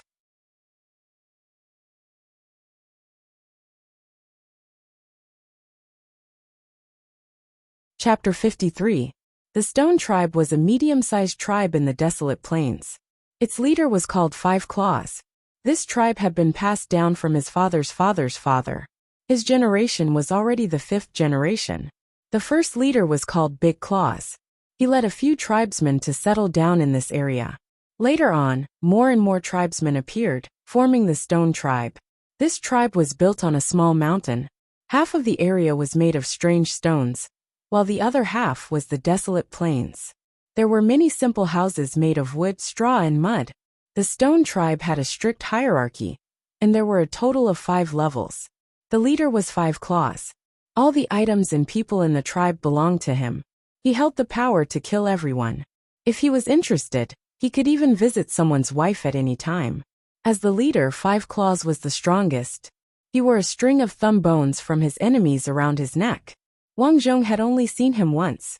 That fellow was rather tanned and was over 2 meters tall. He had about 10 wives and 10 children. Every time he went out, there would be many people following him. Below him were the elders. Elders were usually older people, and there were not many of them. These people were usually the people who assisted the leader. They were extremely intelligent and taught their tribesmen how to hunt and farm. Some of them even knew some simple medical skills. Below them were the warriors. Warriors were the most important people in every tribe. The number of warriors determined the strength of the tribe. This was because warriors were the soldiers of a tribe. If an enemy tribe attacked, warriors would charge at the front. Therefore, warriors and elders were the same. They had the right to own property and slaves. Below them were the attendants and slaves. Attendants were slightly better, as they were responsible for taking care of their masters. As for desolate slaves, they were the lowest existences in the desolate plains. They were not worthy of eating high-grade food, but they had to do the most arduous and tiring work. Wang Zhong's mother was a desolate slave, so he had inherited this identity. When he was young, he was taken care of by a few other desolate slaves. Although desolate slaves had low statuses, it was also because of this that they often huddled together for warmth. Wang Zhong grew up drinking goat milk. Goats were the most precious property in the desolate plains. Even his master, Big Tooth, only had the property of 5 goats.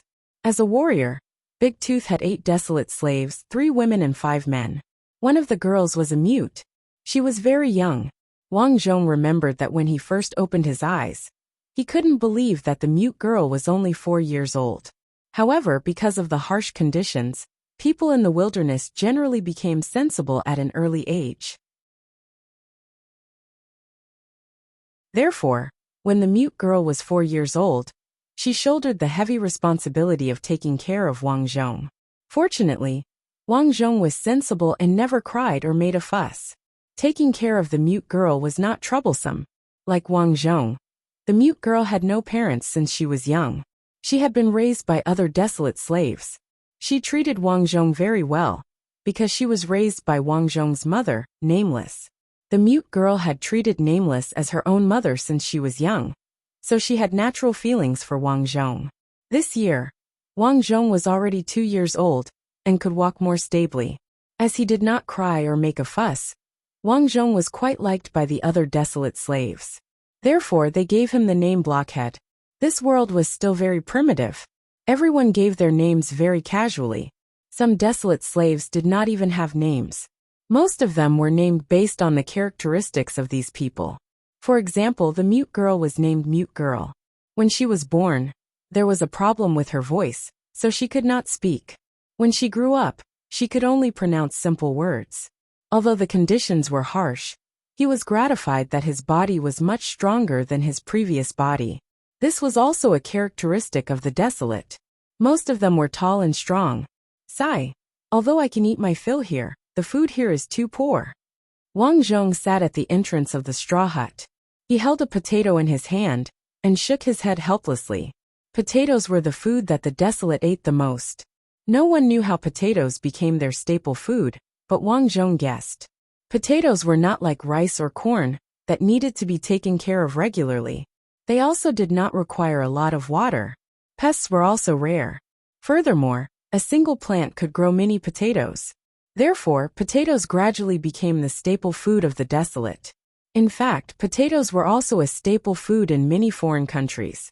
Our country had a potato replacement program, because rice was inferior to potatoes in terms of production capacity and efficiency. One would get sick of eating too many potatoes.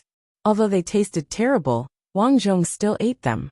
While eating, Wang Zhong looked at the large straw hut beside him. That was Big Tooth's residence. He had invited a few warriors from the tribe to eat mutton and drink horse milk wine. Therefore, the fragrance assailed his nostrils.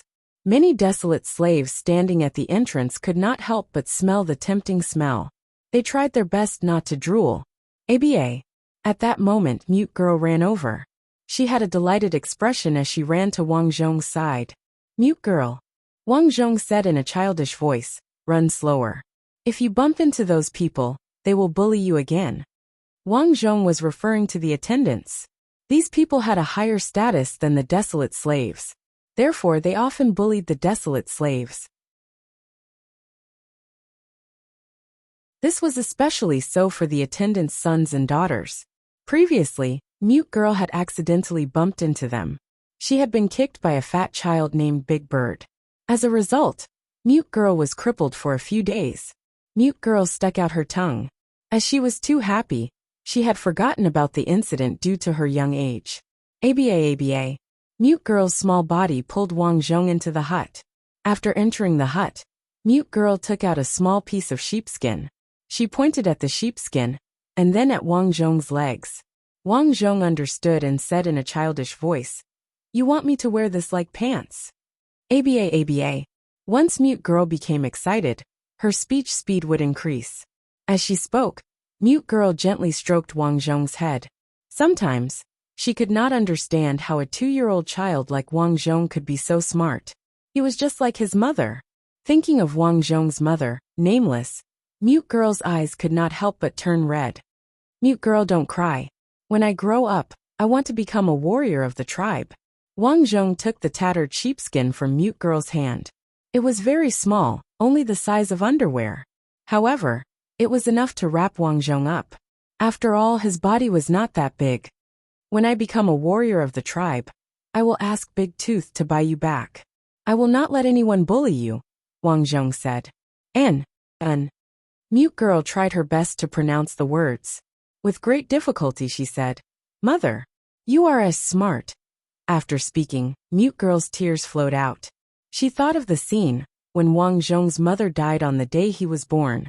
Nameless was pregnant with Wang Zhong, so she got hungry easily. That time, Big Tooth asked her to cook the mutton soup. She was so hungry that she could not help but secretly eat a piece. However, this scene was coincidentally seen by a servant. In order to get a reward, he told Big Tooth. Big Tooth walked over and punched Nameless. Nameless died on the spot. Nameless, who loved her the most, died.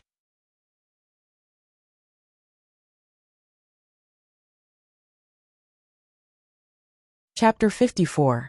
The Mute Girl could still squeeze out a few words if she tried. Therefore, Wang Zhong guessed that the Mute Girl was not completely mute. After that, the Mute Girl patiently used a fish bone and a thin straw rope to mend a pair of shorts for Wang Zhong. It was a little itchy when he wore it, But Wang Zhong knew that everyone in the Desolate Plains tribe wore the same clothes. Many desolate slaves could only use straw to cover their bodies. Mute girl, come here." At that moment, a servant shouted from outside the door. The mute girl hurriedly ran out. The servant shouted, "Where did you go? Big Teeth is looking for you."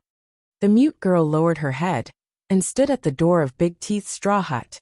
The reason why she did not enter was because as a desolate slave, she did not have the right to enter her master's room unless she had the master's permission. "Mute girl, come in. I have something to ask you." Big Teeth was drunk as he waved his hand and said. Wang Zhong was worried that something would happen to the mute girl, so he hurriedly walked to the door. Everyone in the straw hut sat on the ground. Other than a few warriors from the tribe, there were a few servants. The servant's son Big Bird, who had bullied the mute girl, was also present. Ah! The mute girl lowered her head in fear. She originally wanted to greet them, but due to her nervousness, she could not speak. Haha, she really is a mute. A warrior by the side laughed. However, she looks quite obedient. Big Teeth laughed. Of course. This is my slave girl. Although she can't speak, she is very nimble. If any of you want her, I'll sell her to you. A lamb will do. He had called the mute girl in to sell her. Wang Zhong clenched his fists tightly. His original plan was to establish his own faction after he matured. He would deal with Big Teeth and Five Claws, and become the leader of the Stone Tribe. However, the most important thing was that the mute girl was sold ahead of time. Damn it. However, what surprised Wang Zhong was that no one offered to buy the mute girl. Big Teeth, a slave girl who can't even speak. Do you think we are stupid? Of course. How about this? Sell me your 18-year-old slave girl.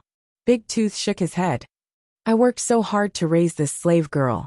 I won't sell her. That can't be helped. Big Tooth, who knows if such a child can be raised? A desolate slave that can't work is worthless. A tribal warrior said disdainfully. Wang Zhong heaved a sigh of relief. From this, it could be seen that humans were indeed worthless.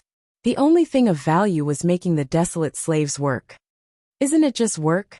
Mute girl, from tomorrow onwards, follow the wet nurses and learn how to farm and quarry, Big Teeth said impatiently. Okay. The mute girl nodded and walked out. When she came out, Big Tooth said, I trained her to work so she can be sold. Hee hee, Big Tooth. I'm afraid that such a small slave girl will be exhausted to death. It's best if he's dead. The potato harvest in my field is small this year.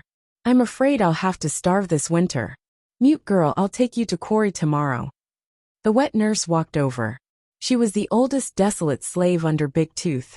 Many desolate slaves had grown up drinking her milk, so everyone called her the wet nurse. All right. The mute girl nodded. Although she was young and sensible, she did not know what quarrying was. Wet nurse, what is quarrying? Wang Zhong asked. The wet nurse was a pretty good person. Big Tooth's young desolate slaves, and even his own children were taught by her. She replied, the reason why we are called the Stone Tribe is because there are many stones in the surroundings. We have to find suitable stones and grind them into various tools, such as stone bowls, tables, and the warrior's weapons. As the wet nurse spoke, she patted the mute girl's head and sighed. This work is a little tiring. Follow me tomorrow and do some simple work. Wet nurse, I want to go too. Wang Zhong had a serious expression. In order to quickly adapt to and understand this society, Wang Zhong felt that he could not remain cooped up here forever. The wet nurse smiled and said, Little blockhead, you are still young. You can't do this work. I can learn. I guarantee that I will not cause trouble. As the wet nurse spoke, she tugged at the mute girl's clothes. Abba Abba. The mute girl nodded and patted Wang Zhong's head lovingly. All right then. However, the quarry is very messy. Follow me. Abba Abba. The next day, the mute girl led the 2-year-old Wang Zhong to the quarry with the wet nurse and a few other desolate slaves. The desolate slaves of the other warriors also followed. Wang Zhong noticed that most of the desolate slaves walked barefoot. Only the servants with slightly higher statuses had their own leather shoes. When they arrived at the quarry, the wet nurse carried Wang Zhong and ran to the center with light steps. She said to the mute girl, We will stay here today. If you see any suitable stones, take them out. Mute girl, you are still young. I will give you a stone saber for you to grind. This stone saber is what Big Tooth wants. His previous stone saber is broken. Abba. The mute girl nodded and took a stone saber that was the size of a kitchen knife from the wet nurse. The mute girl imitated the other adults and started to grind the saber. Wang Zhong frowned as he watched. He thought to himself, this efficiency is too low. Although this was a stone saber, it would take a long time to grind it to a sharp point. Furthermore, a thin stone would break easily. However, Wang Zhong did not have any good ideas. He could only look around to see if there was anything he could use. Aside from the stones on the mountain, there was a forest at the foot of the mountain. According to the other desolate slaves, they could not enter the forest casually, as there were many wild beasts that ate humans. However, if the tribe did not have enough food, the warriors would form teams and enter the forest to hunt. Hence, there would be people killed by wild beasts every year. The temperature in the desolate plains was very high, especially at noon. The sun was very strong, and many desolate slaves worked under the scorching sun. It was very tiring. At noon, the mute girl wiped the sweat off her forehead and carefully opened the 2 potatoes that she had brought with her today. Actually, as desolate slaves, they only had 2 meals a day. However, with such intense work, Big Tooth still gave each of them 2 extra potatoes to eat. The mute girl handed a potato to Wang Zhong. However, Wang Zhong did not take it. He said in a childish voice, "You are tired from working. You eat it." The mute girl stubbornly stuffed the potato into Wang Zhong's hand. However, at this moment, a hand suddenly stretched out and took the potato. "If you are not eating, then I will." "Abba, Abba." The mute girl immediately turned anxious and reached out to snatch the potato back. However, the person kicked the mute girl to the ground, causing her teeth to bleed. "What's wrong? Do you want to fight?" the person said fiercely. Wang Zhong glared at these people. He did not recognize them, but from their crude clothes, he could tell that they were desolate slaves. The desolate slaves of different warriors discriminated against each other. The stronger the desolate slave, the more advantage they had. This person clearly relied on his strength to bully the mute girl and Wang Zhong.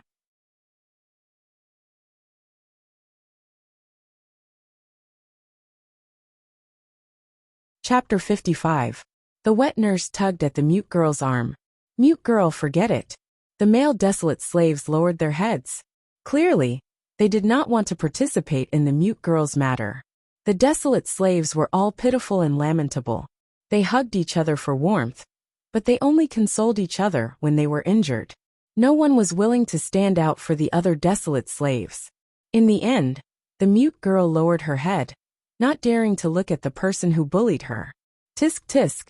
The desolate slave who bullied the girl bit into the potato he snatched and glared at Wang Zhong before going to work.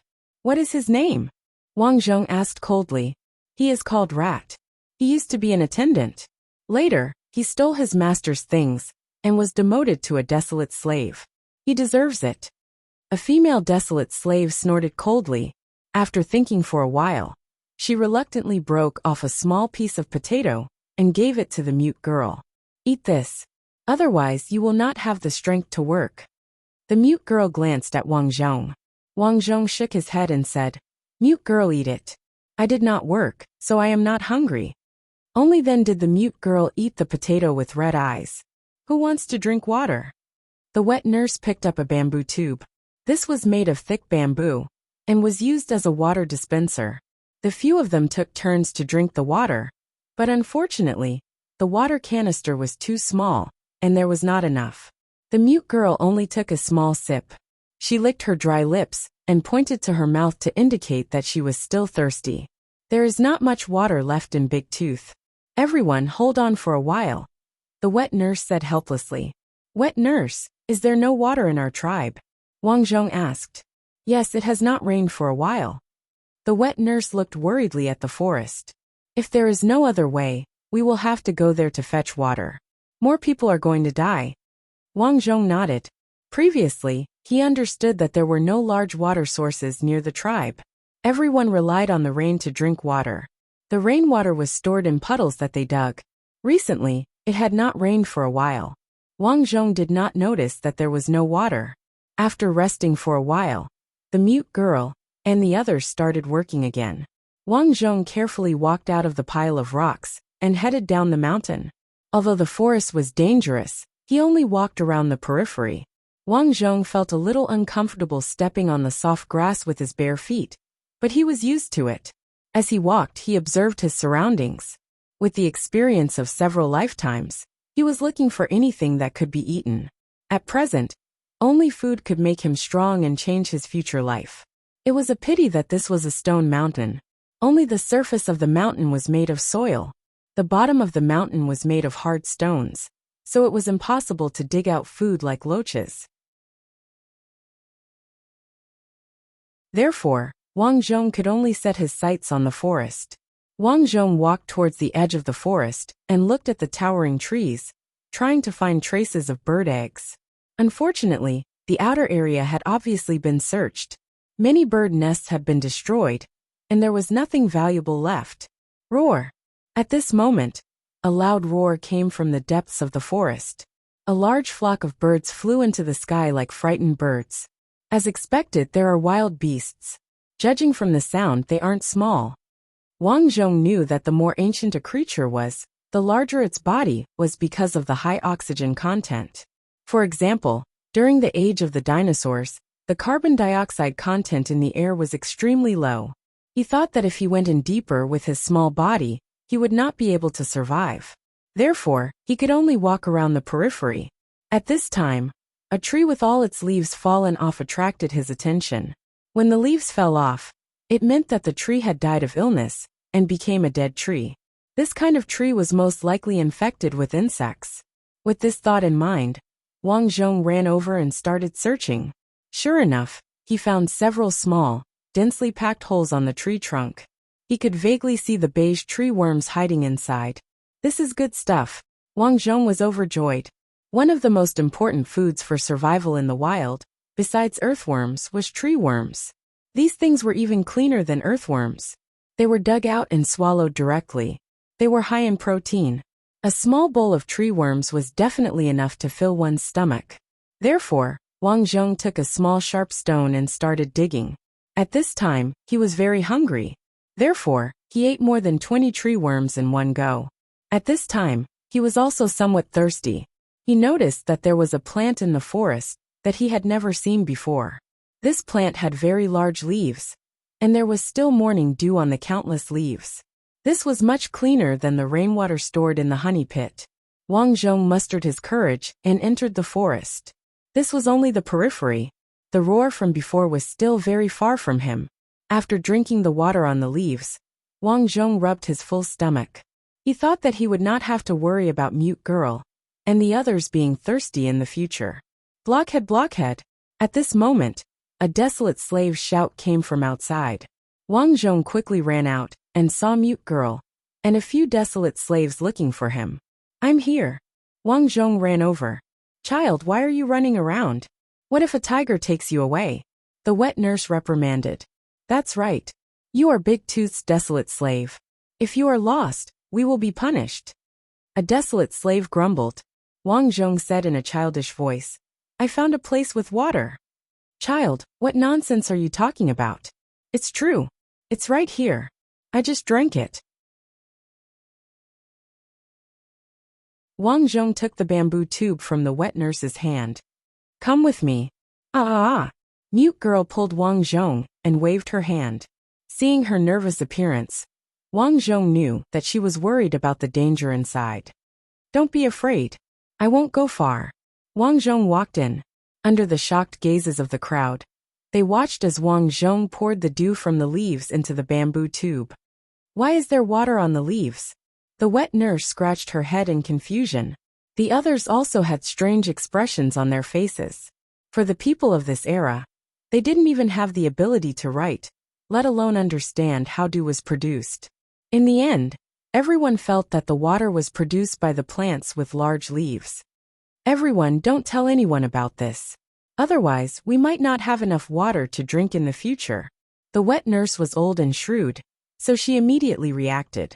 After thinking for a while, she said to Wang Zhong, "Blockhead, I'll leave the fetching of water to you in the future." "Got it, wet nurse?" Wang Zhong nodded. When Xiao Chen returned to the tribe, the 7-year-old child Big Bird suddenly rushed out with 3 desolate slaves. "Mute!" Big Bird shouted and pointed at Wang Zhong, who was at the side. "Great! You stole my goatskin." "Big Bird, what goatskin are you talking about?" The wet nurse tried to curry favor with Big Bird. There was no other way. The other party was the son of a servant. If they, the desolate slaves, got into a conflict with him, they would definitely suffer. Still not admitting it? "That goatskin is clearly mine." Big Bird walked over, wanting to grab Wang Zhong. However, Wang Zhong quickly dodged. "Just because you say it is yours, it is yours? Do you have proof? You lowly slave, how dare you talk back? I'll beat you to death." Big Bird roared angrily as he attacked. P.S. Thank you for the tip ending with 9865. Thank you for the tip ending with 40148. Thank you for the tip ending with 9865. Thank you for the tip ending with 40148. Thank you for the tip ending with Universe Pavilion. Thank you for the tip ending with Qing Yuyu. Thank you very much for your tips. Yesterday, a friend said that he had been holding back and did not tip me. I want to say that holding back is not good for your body. Don't look at it anymore. Oh. Sometimes, you have to release yourself. Oh.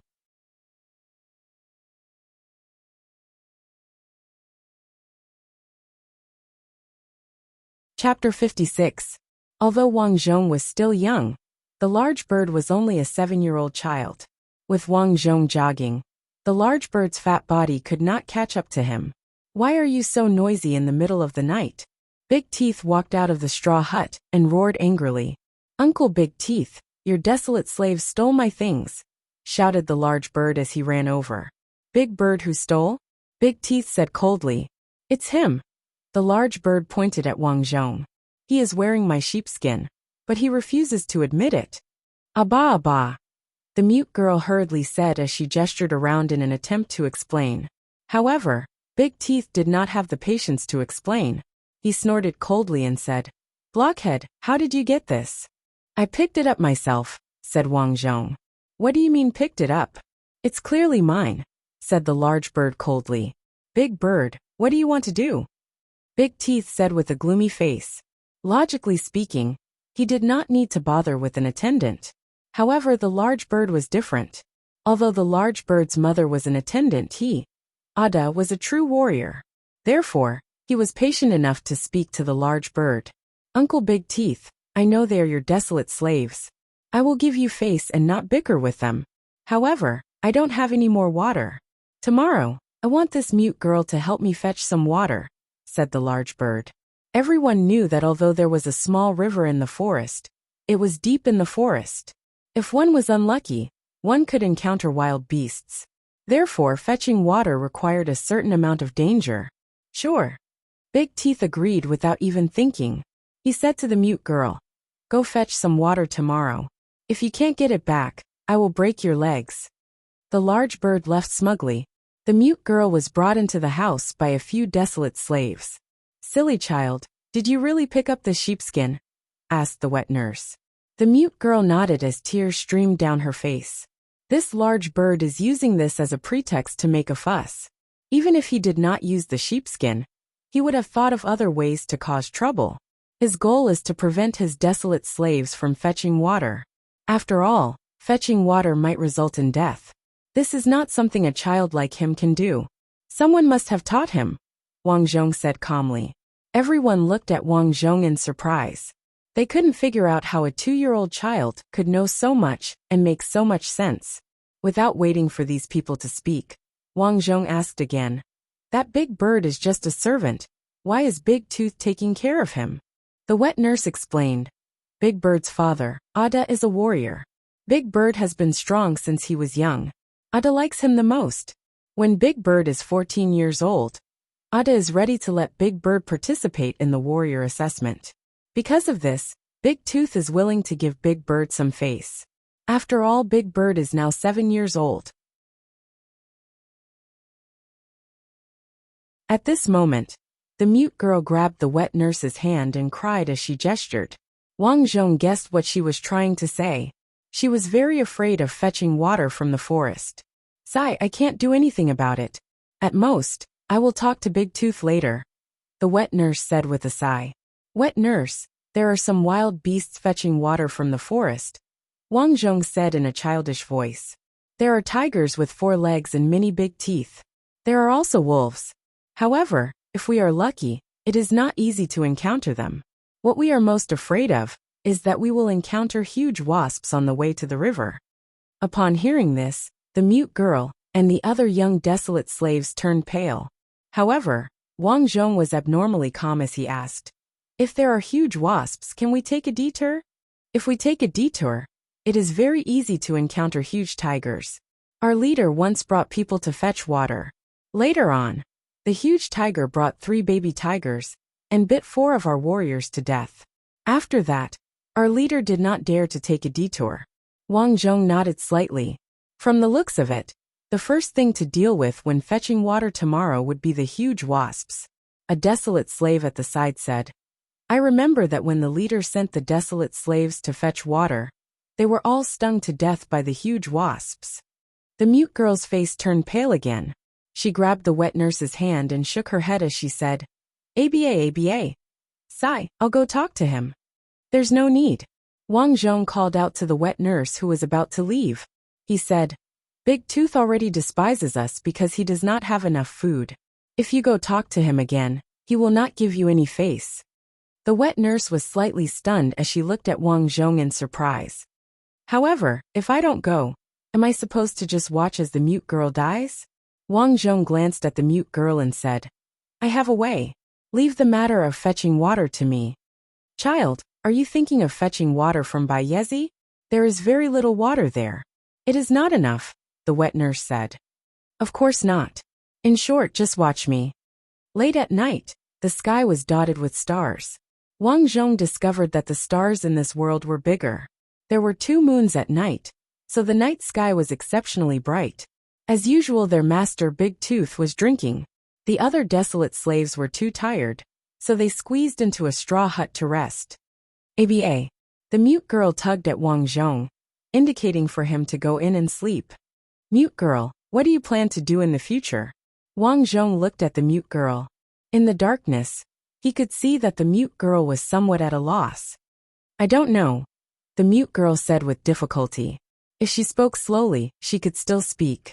"Fate should be controlled by us, not by Big Tooth, a bird that bullies us, or a leader that does not even recognize us." Wang Zhong continued, "Tomorrow, I will go with you to fetch water. Remember, do as I say. Listen to everything I say." Although Wang Zhong was only 2 years old, the mute girl felt that this child knew more than her. Subconsciously, she nodded her head. "In addition, from now on, you should learn how to speak," said Wang Zhong. He had carefully observed the mute girl over the past few days. She was not really mute. She could still produce some simple syllables, but her speed had to be slow. Therefore, the most important thing for her was to practice. From now on, practice saying a few words every day. For example, say my name or the leader's name. Do you understand? The mute girl nodded her head blankly and said with difficulty, "Moo, moo, head." Early the next morning, Big Tooth gave the mute girl a large bucket and said, "Remember to fill it with water, or I will beat you up." The bucket was about the same size as a paint bucket. Therefore, with the mute girl's physique, she could not move it. Hence, Big Tooth told the mute girl to drag the bucket back. The mute girl lowered her head, not daring to disobey. As the master, Big Tooth said to the mute girl, "Go. If you can't fetch water, I will sell you." Following that, the wet nurse, the group of desolate slaves, and the mute girl went to the forest beside the stone quarry. Looking at the dark forest, the wet nurse said fearfully, "Mute girl, follow this path, and you will reach the riverside. Wet nurse will not follow you in." "Mute girl, I am also afraid." "Sorry," said another desolate slave. These desolate slaves were all pitiful people. Although they felt injustice for the mute girl, they could not do anything about it. They were used to being obedient, and had already accepted their fate. Everyone, don't worry. Leave the bucket here. The mute girl, and I will bring the water out. Wang Zhong did not plan on carrying a large bucket, as it was too inconvenient. Therefore, he tied 5 bamboo tubes to himself and the mute girl. Let's go, mute girl. Wang Zhong did not hesitate to enter the forest.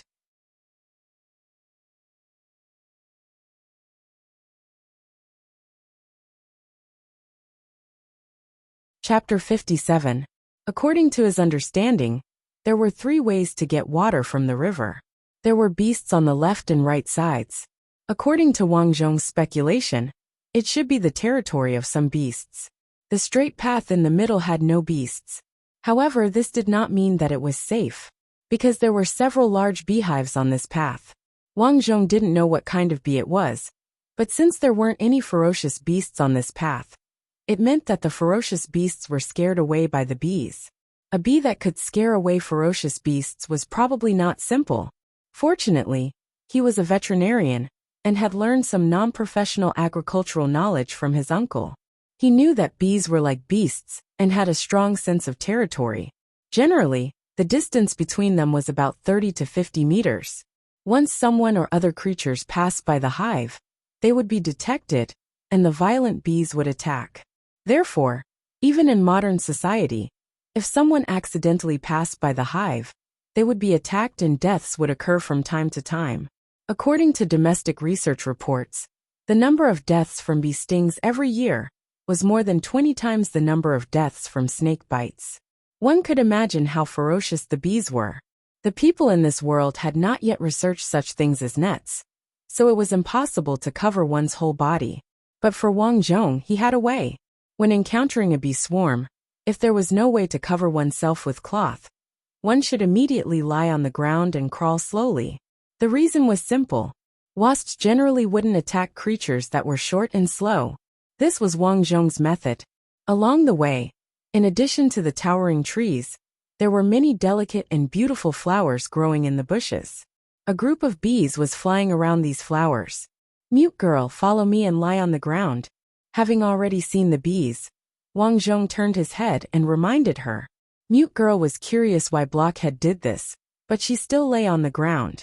Wang Zhong began to crawl and said, Mute girl, I know you're wondering why I did this. Let me tell you, these bees generally do not attack short things. Do you understand?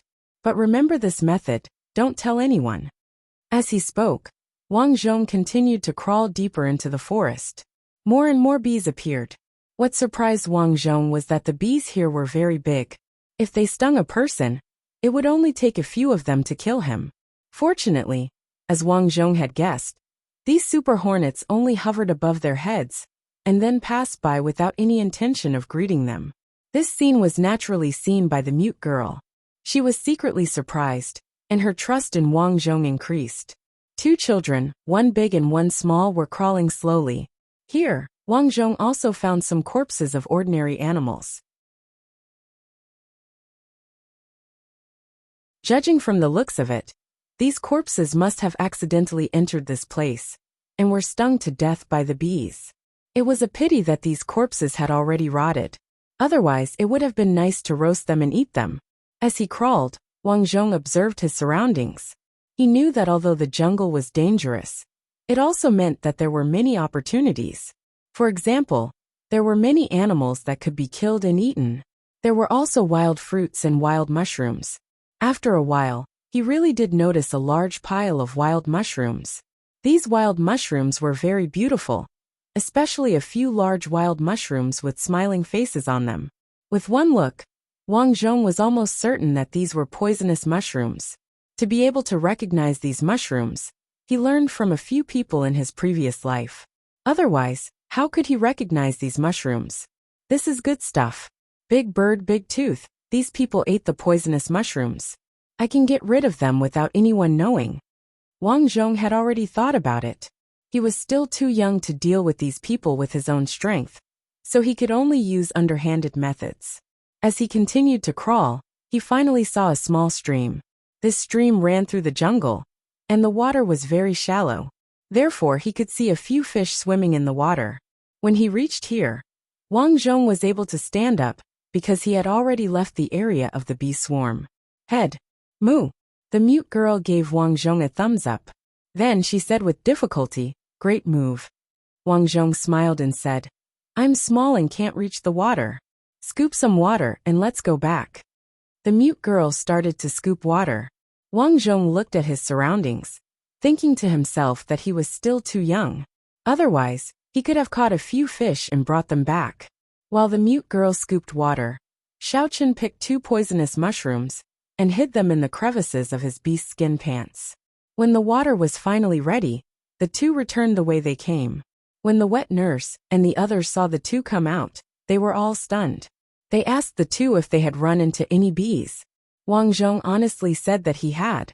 However, he did not say that he had to lie on the ground. Instead, he said that he had to walk over slowly. The bees did not touch them. "You are really lucky."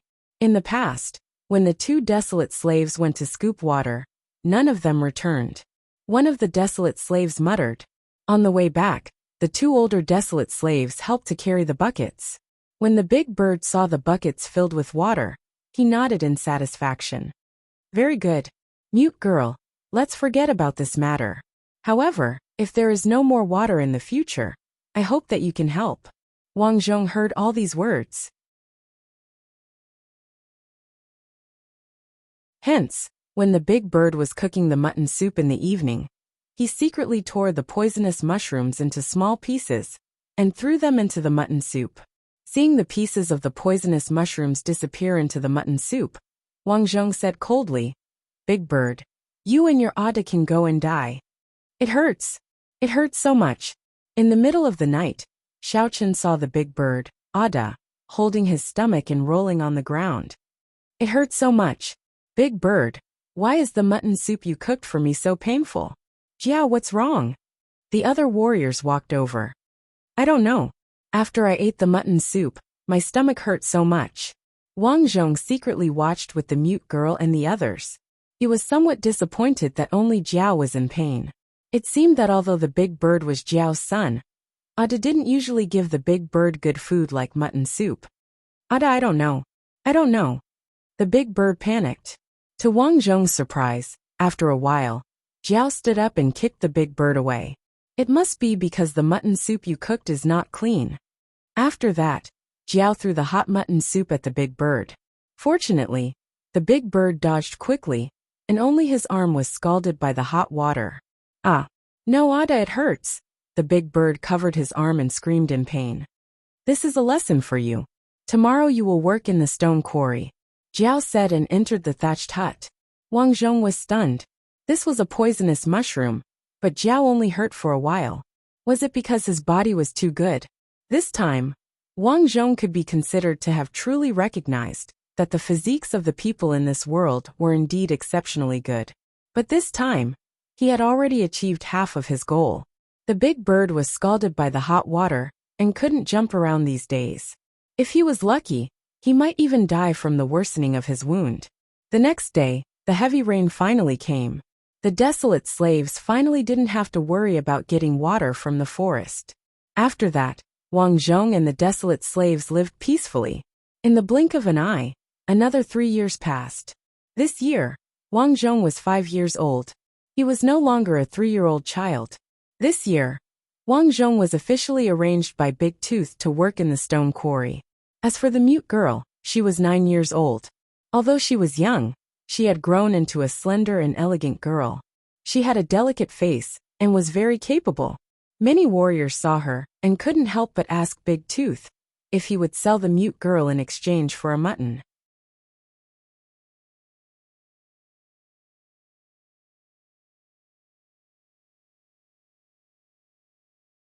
Chapter 58. Surprisingly, he did not die even once during the game. He smoothly reached the age of 5.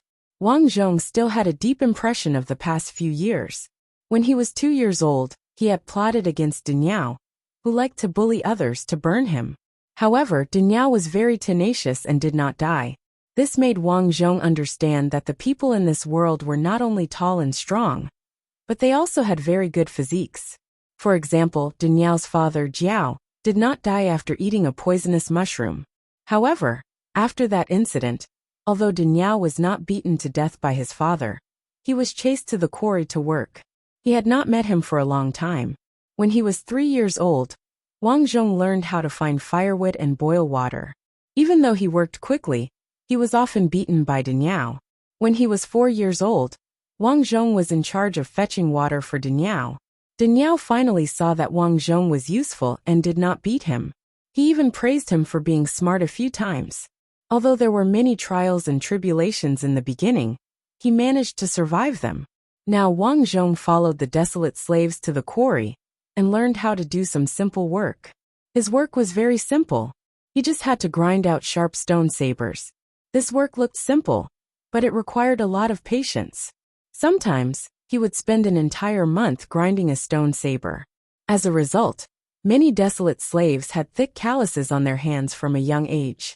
The leader is here. Everyone, take out the stones you grind and let the leader choose. An attendant shouted. Following that, everyone saw the tall and strong leader, Five Claws, walk over with a large group of people. Every month, Five Claws would personally come to the quarry to inspect the stones everyone had grinded. If he found something he liked, he would keep it for himself. The rest would be collected and given to his subordinates. Most of them would be traded with people from other tribes. Wang Zhong stayed beside the mute girl. At their feet were the stone sabers they had grinded for the past month. Take this. Not far away, Five Claws picked up a stone axe and instructed an attendant behind him. An attendant hurriedly came over to pick up the stone axe, but he soon realized that he could not lift it. At that moment, a strong child behind him walked over and easily picked up the stone axe with one hand. This person looked somewhat similar to Wu Zhua. He respectfully said to Wu Zhua, "Ada, they can't carry this stone axe. Let me help you." "Yes, very good." Wu Zhua nodded. This was his favorite son named Fu Tu. Although he was young, he was as strong as Wu Zhua when he was young, so Wu Zhua liked him very much. Wu Zhua placed his hands behind his back. Everywhere he passed, the desolate slaves lowered their heads in horror. Finally, he arrived at the mute girl's side. The mute girl's face was smeared with mud, making it look dark. She had already lowered her head, but Wang Zhong did not. He knew that there would be a battle between him and Five Claws, and even the people around him. He had to understand these people. Only by knowing yourself and your enemy can you win 100 battles. Who sharpened this stone saber? Five Claws picked up the stone saber beside Wang Zhong's feet and asked. "Leader, I did it," Wang Zhong said, looking straight at Five Claws. "Not bad." Five Claws nodded in satisfaction. "Child, you're different from others." At that moment, Fu Tu walked in front of the mute girl with a stone axe in hand and asked, "What's your name?" Wang Zhong's heart tightened. He knew very well that this bastard had set his eyes on the mute girl. There was no other way. Although the mute girl was young, in terms of appearance, none of the women in the tribe could compare to her. Therefore, he had gotten the mute girl to smear her face black in advance to make her look dirty. He was worried that the young mute girl would be targeted by others. However, for some unknown reason, Fu Tu had set his eyes on her. "Abba! Abba!" The mute girl lowered her head and said in horror, "Fu Tu, you like her?" Five Claws frowned. "She doesn't look very clean. She's also a mute. She's different from other women," Fu Tu said in a deep voice. "Unfortunately, she's a mute. A mute does not have the qualifications to be your first wife.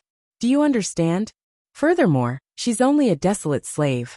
Five Claws said coldly, "Don't forget that you are my son." "Sorry," Fu Tu lowered his head in panic. "Don't worry. You are still young, only 10 years old. You will have plenty of time to learn in the future." Five Claws patted Fu Tu's shoulder. "After you get married, as long as you can become a warrior of the tribe, I will give her to you." Fu Tu was overjoyed. "Thank you, Ada." As the group of people walked away, Wang Zhong's eyes narrowed as he looked at their backs.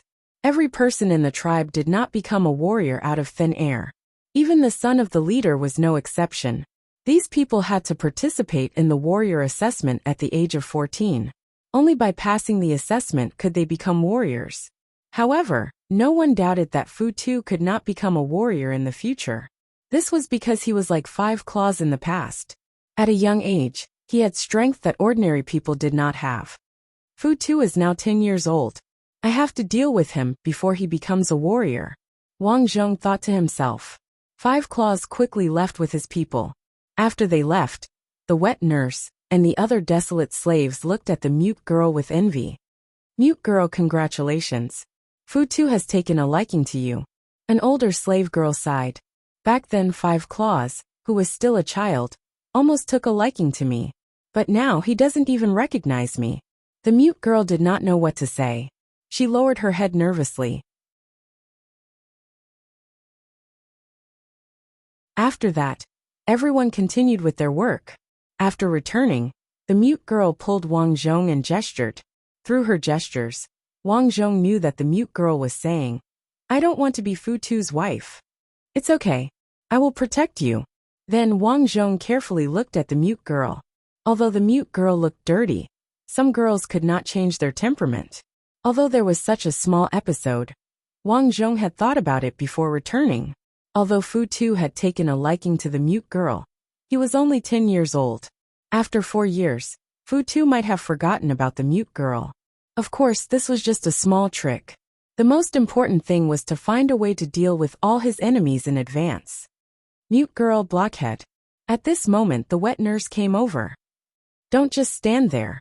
Prepare some weapons for Big Tooth. He just said that he will go hunting with the leader tomorrow. Got it, wet nurse. Just as she finished speaking, a desolate slave shouted in horror from afar. No good, no good.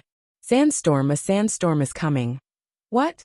When the wet nurse saw the yellow sand swirling in the distance, she immediately shouted in horror. Sandstorm, quickly hide. Run. We are going to die. We are going to die. The sandstorm is coming. For a moment, the entire tribe began to run in panic. After all these years, this was the first time Wang Zhong had encountered such a situation. Logically speaking, it was safest to hide in a house. However, one should not forget that this was a straw hut. A slightly stronger typhoon could blow the straw hut away, much less a sandstorm in the desolate plains. Instantly, Wang Zhong was burning with anxiety. What do I do? What do I do? Do I have to restart the game again?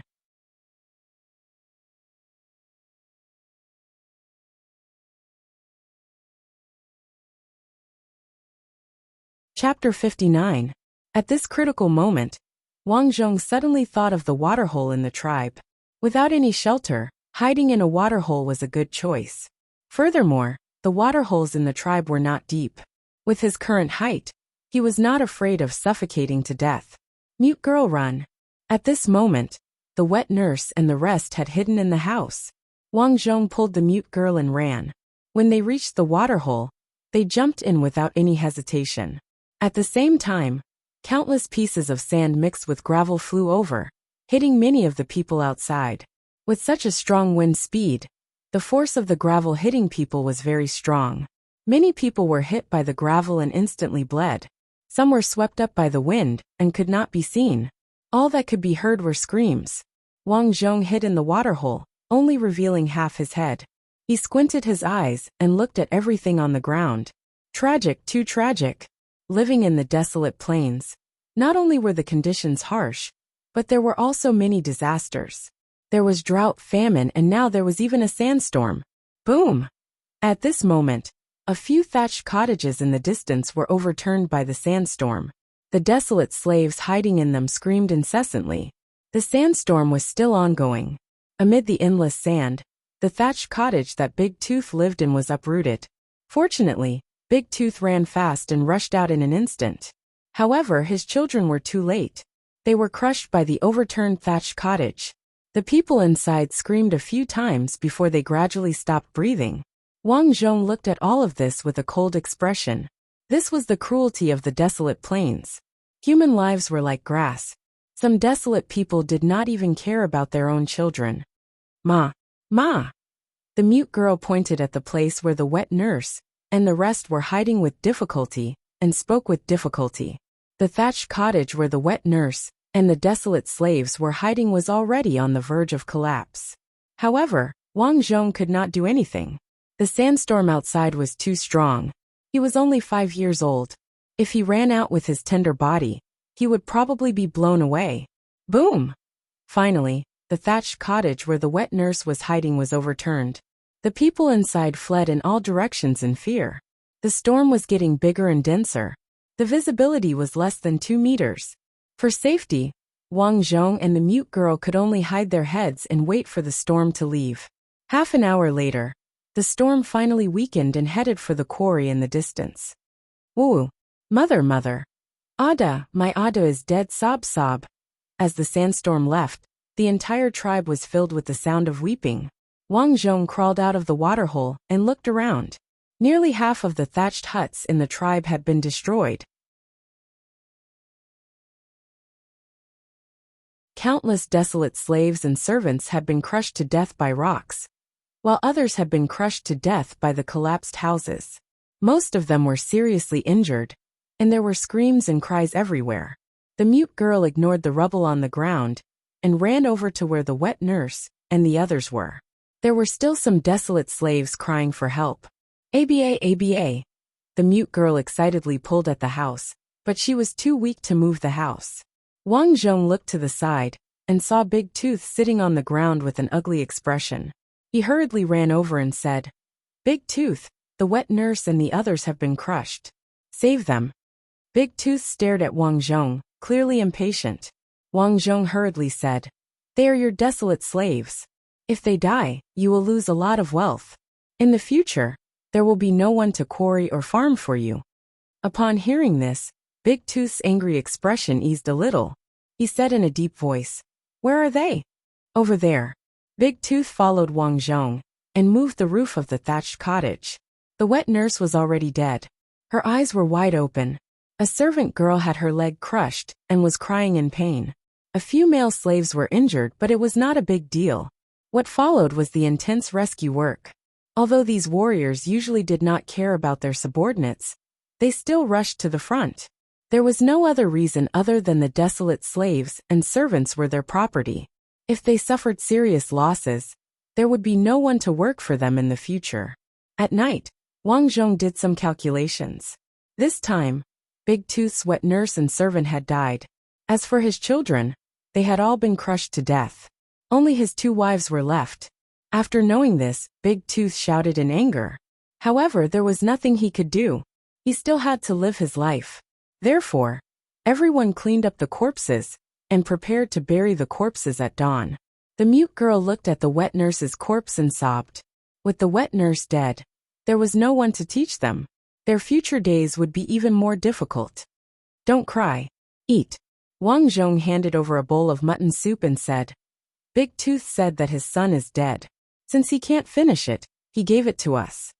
The mute girl sniffed the delicious mutton soup and took it.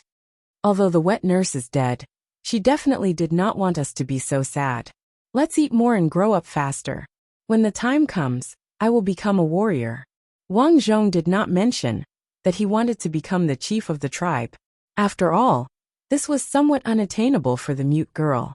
Some things were better kept to themselves. While they were talking, they suddenly saw 2 warriors rushing towards them. "Where is your master, Big Tooth?" one of the warriors shouted. "Over there." Wang Zhong pointed to the waterhole. The 2 of them walked over and shouted, Big Tooth, Big Tooth. Xiaoxi, why did you call me?" Big Tooth stood up and asked with a muffled voice while biting the mutton. "Something has happened. There is a report from the front. They have discovered the movements of the Oxhead tribe. The chief suspects that the Oxhead tribe will attack us while we are in the sandstorm. Quickly make preparations. Those bastards from the Oxhead tribe dare to provoke us. Damn it. It seems like the lessons we learned a few years ago were not enough." Big Tooth cursed angrily as he picked up a thick wooden stick. The 3 of them quickly ran out. Wang Zhong said to the mute girl, "Mute girl, eat first. I will go and take a look." He followed Big Tooth and the others all the way to Chief Five Claws. Not only was Five Claws' house big, it was also the sturdiest house here. Hence it did not collapse.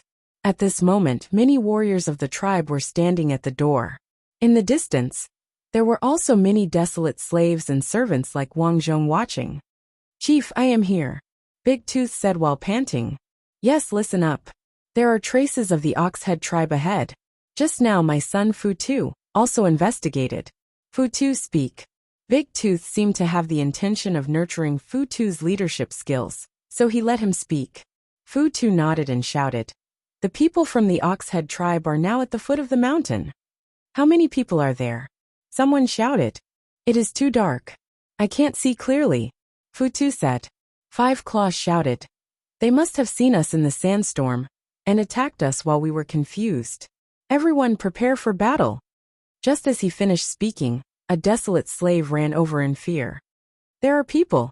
There are many people. They are coming. Kill everyone from the Stone tribe. Snatch their rations and women. Charge. A furious roar was heard as many figures rushed over from all directions.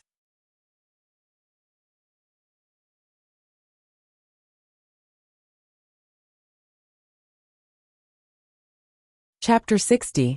Prepare to fight. Five Claws roared as he raised his stone axe. Light the fires, a warrior shouted at his desolate slave.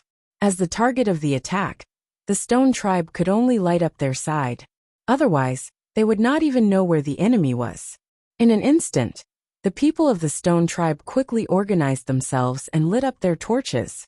However, at this moment, the people of the Oxhead tribe had already charged over. Bang! A muscular man stabbed a tribal warrior in the chest with a long wooden stick. The warrior spat out a mouthful of blood, his face filled with unwillingness. I only became a warrior last year, and I don't even have a son. I can't accept this. I can't accept this. Unfortunately, reality was cruel. The muscular man pulled out his wooden stick and stabbed the warrior again. This time, the warrior's vision turned black and he died. For a moment, the entire tribe fell into chaos. Countless desolate slaves were chased, and the warriors fought with their lives on the line. This was especially true for Five Claws, who charged at the front under the protection of several warriors. Kill! Kill! Kill! Everyone, follow me and kill the people of the Oxhead tribe. Five Claws was indeed strong. Facing the attacks of 3 warriors, he single-handedly cracked their heads. Then he led his trusted subordinates and charged into the enemy group. No one was a match for him. Towards the end, when the Oxhead tribe fell, the ordinary warriors would hide when they saw him. Due to his small stature, Wang Zhong hid beside a corpse and watched everything unfold before him. Five Claws, Big Tooth, and the others are indeed very strong. These warriors have the right to be arrogant. However, they are still fighting in a very primitive state. None of them use their brains. Wang Zhong shook his head inwardly. For example, as the leader, Five Claws should have protected himself instead of charging at the front.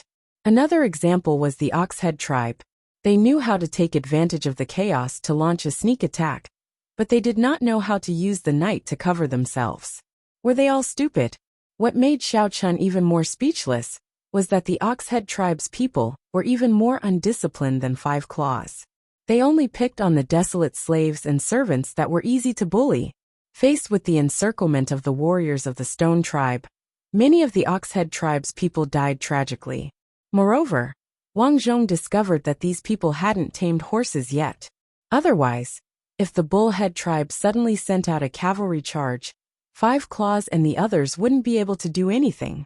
Even though the situation was dire, Five Claws gradually calmed down. No one from the Minotaur tribe dared to pick a fight with him anymore. Many of them even ran away with the women and lambs they had stolen. Wang Zhong quietly ran over to the mute girl's side.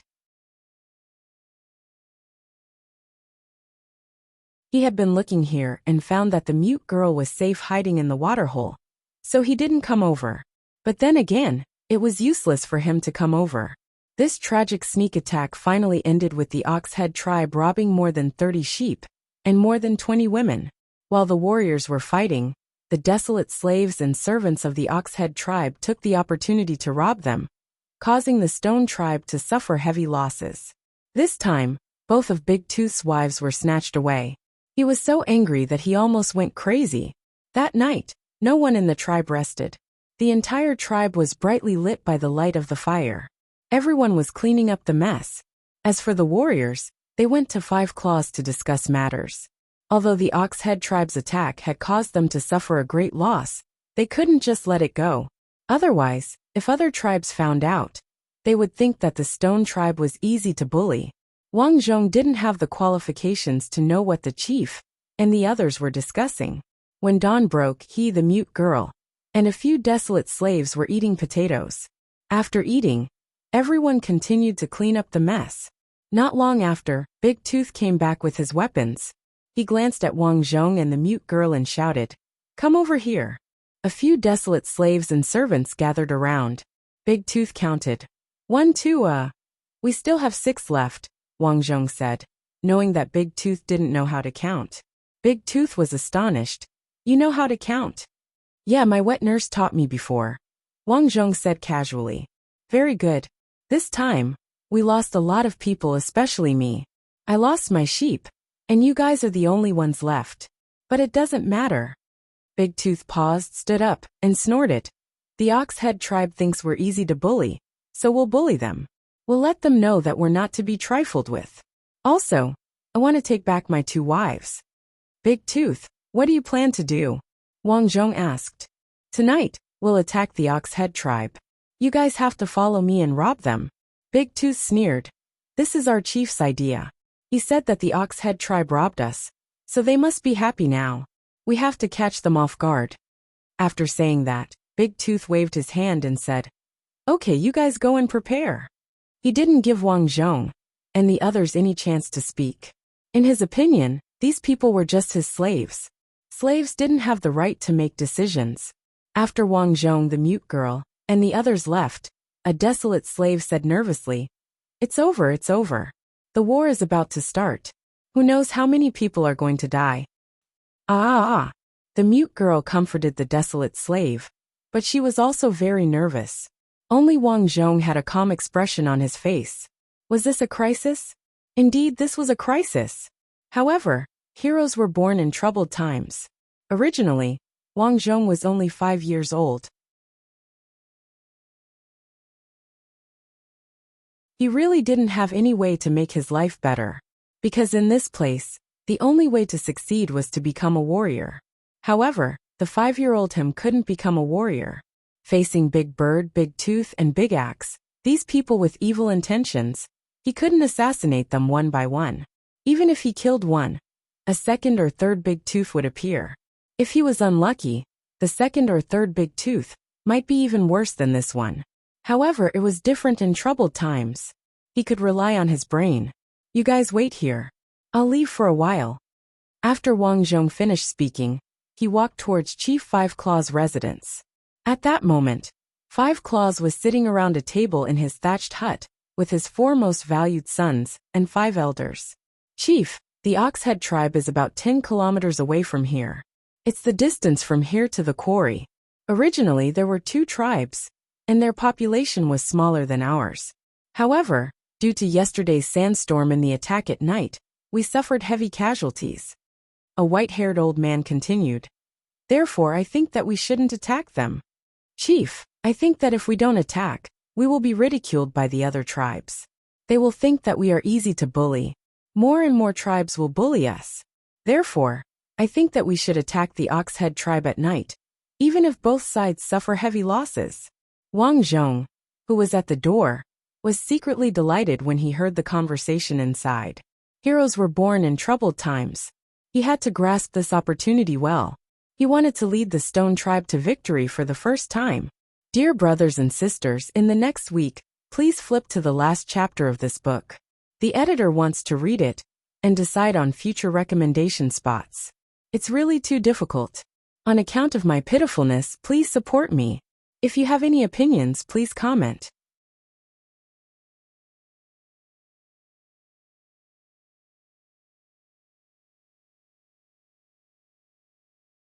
Chapter 61. Leader, I think we should fight them and let them know how powerful we are. Leader, I think we should consider this at length. After all, we don't have enough people. The loss of food and population in the territory is too great. If we attack rashly, we will be too hasty. The surrounding people spoke one after another, making Five Claws feel irritated. At that moment Futu said, "Father, I also think we should fight. We desolates are not afraid of death. Yes, we are not afraid of death. His sons expressed their opinions. Five Claws frowned. He was not a person who was bold but not astute. Otherwise, he would not have allowed his tribe to develop until now. Therefore, he was considering what to do next. At that moment, Wang Zhong walked in from outside. Leader, you blind thing. A desolate slave like you actually dares to come in. An elder stepped forward and kicked. Wang Zhong quickly dodged. The white-bearded elder raised his eyebrows. Good, you still dare to dodge. Leader, I have a way to deal with the Oxhead tribe. Wang Zhong quickly shouted. Everyone was stunned when they heard this. The white-bearded elder sneered. A brat who hasn't even grown out his hair dares to speak nonsense. You deserve to be beaten. After saying that, he charged over again. However, at that moment Five Claws shouted, Stop. The white-bearded elder stopped and said, Leader, this brat is not sensible. I'm afraid he is here to cause trouble.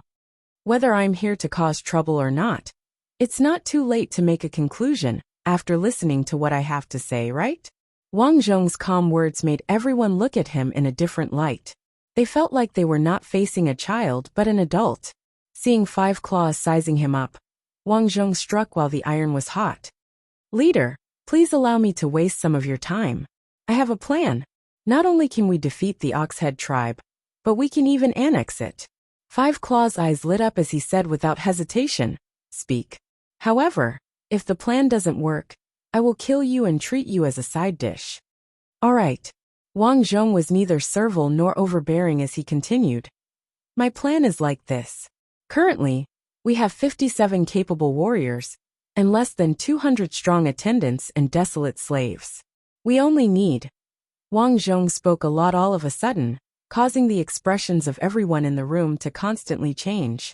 However, no one interrupted this child Wang Zhong, because they all felt that Wang Zhong's plan was indeed feasible. If carried out well, they might even be able to swallow up the entire Oxhead tribe. After talking for about half an hour, Wang Zhong concluded, This plan, with our manpower, will need 5 days. During these 5 days, we'll rest during the day and carry out the plan at night. This will give the impression that we're admitting defeat. Yes. Five Claws nodded slightly. I remember you. Among the desolate slaves, you sharpen the stone saber the sharpest. I think you are called Blockhead. Yes, leader. Do you have any tricks for sharpening your knife? Why are you so good at grinding? Because I found the right angle and a suitable tool for sharpening, Wang Zhong explained. Very good. You are the smartest desolate slave I've ever seen. If this plan succeeds, I'll allow you to become an attendant and no longer a desolate slave. However, if it fails, you can die. Wang Zhong took a deep breath and felt somewhat disappointed. Originally, he wanted to rely on this plan to become an elder. After leaving, everyone continued to pack up during the day, while the warriors went to Five Claws to discuss. When Big Tooth returned, he brought a large lamb leg and roared, Blockhead. Big Tooth, what's the matter? Good lad. The leader just praised you. You really gave me face. This is a lamb leg. The leader is rewarding you. Big Tooth stuffed the lamb leg into Wang Zhong's hands, causing the surrounding desolate slaves and attendants to feel envious. They had never eaten such a large lamb leg in their lives. At most, they had drunk some lamb soup. The leader gave it to me? Yes, the leader said that your plan is very good. However, I don't know much about those things. You can have this lamb leg. Big Tooth swallowed a mouthful of saliva. Although he wanted to take the lamb leg and eat it himself, he was afraid that he would be punished if the leader found out. He naturally did not dare to do so. Thank you. In the afternoon, Wang Zhong got Mute Girl and the others to cook half of the lamb leg. He found a few desolate slaves and attendants that he had a good relationship with, and they ate the lamb together. Blockhead, are you really letting us eat? A desolate slave still could not believe that Blockhead was so generous to share the lamb. Wasn't he too nice? Wang Zhong nodded. Eat. A child like me can't finish it. As he spoke, he scooped a big bowl for Mute Girl. Among them, Mute Girl treated him the best, so he naturally had to take care of her. After hearing Wang Zhong's words, the group happily ate. Those who did not know Wang Zhong said behind his back that Wang Zhong was a fool. He was definitely a retard for giving such good food to everyone. However, they did not know that Wang Zhong was just a child. What he needed now was everyone's help. If he took it all for himself, it would be stingy. If everyone saw that he had benefited, they would feel unbalanced.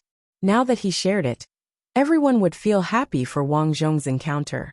This was called having good relations with others. In a situation where one was not very strong, having good relations with others was very important. If one encountered any problems in the future, they would be able to receive help. At night, the warriors led their subordinates to work in the desolate lands. Those who could not go out stayed at home and sharpened wood. Everyone in the tribe was working in an orderly manner. Blockhead, everyone said that you were the one who came up with the idea of striking the cow's head. Now they are all saying that you are a smart blockhead. A desolate slave came over and laughed. Wang Zhong sharpened a piece of wood and nodded. Everyone, hurry up and get to work. This time, we will completely wipe out the cow's head tribe.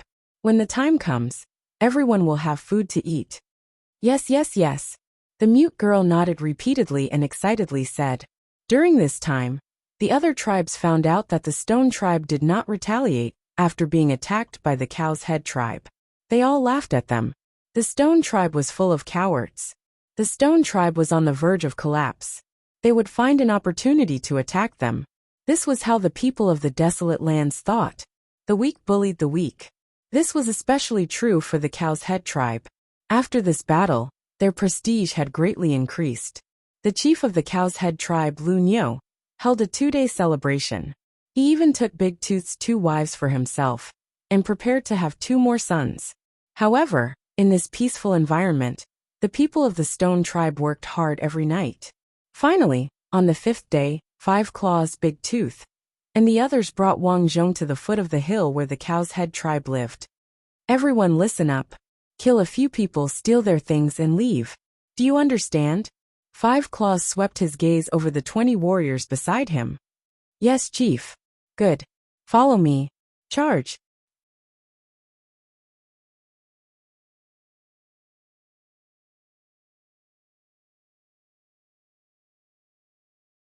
Chapter 62. Kill the 9-headed tribe. Charge. With a roar, 5 Claws swung his axe at the head of one of the warriors. Pfft! The warrior's head was directly split open. Stone, the stone tribe is here. The Minotaur tribe members immediately fell into chaos. 6 bulls rushed out of the largest building with 2 stone hammers in hand. Where are they? Where are they? Boss, they're over there. A warrior pointed in 5 Claws' direction. They killed 2 of our warriors. All of you go. Kill them all. With a backbone, the Minotaur tribe members immediately rushed over. 6 bulls. Let's fight if you have the ability. 5 Claws shouted. Humph. What's there to be afraid of? Brothers, charge.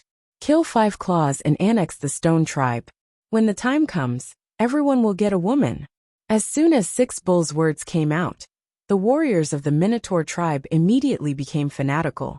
They brandished their weapons and charged at 5 Claws. Let's go. 5 Claws' side didn't continue fighting. Several warriors picked up the lambs and ran out. Haha. 5 Claws is scared. Brothers, kill. Kill 5 Claws and I'll reward him with 5 oxen. The reason why the Minotaur tribe was called that was because they raised a lot of oxen. Hearing 6 bulls' promise, the warriors became excited. They raised their torches and chased after 5 Claws. Run, run, run. 5 Claws frantically ran away. The people around him raised their torches, as if they were deliberately luring 6 bulls to chase after them. 5 Claws looked like he was running, but when he had time, he would look back. He was very satisfied. These people had caught up. They had already fallen into his trap. The plan this time was based on Wang Zhong's. The plan was simple. They would send out a group of fast runners to harass the Minotaur tribe. After provoking them, they would immediately leave, luring them to chase after them. Haha. 5 Claws, run. Let's see where you can run to. Seeing 5 Claws group suddenly stop running, 6 bulls' face lit up with joy. Haha. 5 Claws, you can't run anymore? 6 bulls, I'll kill you. 5 Claws coldly said. 6 bulls giggled. So you only brought 20 people. Look at me 60. You're dead for sure. Fight! Five Claws roared. Lu Niu roared, kill! The warriors behind Lu Niu rushed out like a swarm of bees. But just as they ran 5 meters away from Wu Claw, the ground under their feet suddenly caved in, and they fell down one after another. It happened too suddenly, and the sky was dark, so the people at the back didn't even have time to react and fell down one after another. Poochie poochie! No one would have thought that there would be a 20-meter-long trap in front of the 6 oxen warriors. There were sharp wooden sticks stuck at the bottom of the trap.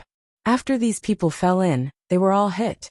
These days, the people of the Stone Tribe had been digging this trap while it was dark. Ah, save me! A warrior's leg was pierced through, and he screamed in pain. My butt has been pierced. This time, more than 20 warriors were hit, scaring Lu Niu and the others so much that they hurriedly retreated. Five Claws, you purposely lured us here. Lu Niu reacted. Five Claws did not answer. At that moment, someone shouted from the side, "Release!"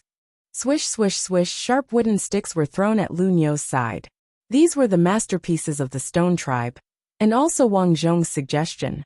They made more than 300 sharp wooden sticks. The desolate slaves and servants had long since hidden in ambush. Because the people of the Oxhead tribe were standing in a tight spot, many of them were hit and fell to the ground. Run! Hurry up and run! At this moment Lu Niu finally reacted, but it was already too late. A wooden stick pierced through his back, causing him to lose the ability to move.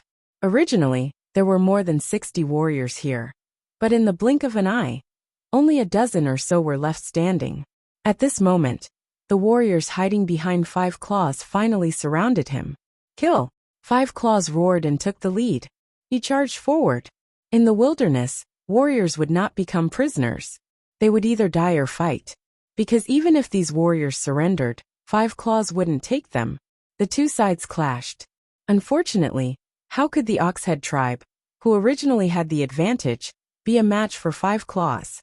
The remaining dozen or so warriors were cut down one after another. The Oxhead tribe has a total of 80 warriors, but there are only 60 here. Their main camp doesn't have many warriors left. Follow me. This time, I want to wipe out the Oxhead tribe. Five Claws raised Lu Niu's head in excitement. The warriors raised their weapons and roared. Five Claws, Five Claws, Five Claws, Five Claws! Charge! Right now they had more than 50 warriors on their side. Dealing with the Oxhead tribe was more than enough. The battle didn't even last until daybreak. When the Oxhead tribe members saw their leader's head, the remaining warriors lost their heads and fled in panic. In the end, after killing 15 warriors, the remaining Oxhead tribe members all fled. As for the rest, they all knelt on the ground, trembling as they accepted Five Claws' inspection. The sky finally brightened. The elders of the Oxhead tribe were all pulled out and hacked to death one by one. Soon after, Five Claws spoke. From now on, the Oxhead tribe no longer exists. You are all members of my Stone Tribe. If anyone is dissatisfied, these will be your fate. After saying this, Five Claws chopped off the head of the last elder. Did you hear that? In the wilderness, the scene of a murder was always cruel and bloody. The bloody scene in front of a group of people made many people tremble in fear. A large group of people stepped back together. I support Chief Five Claws.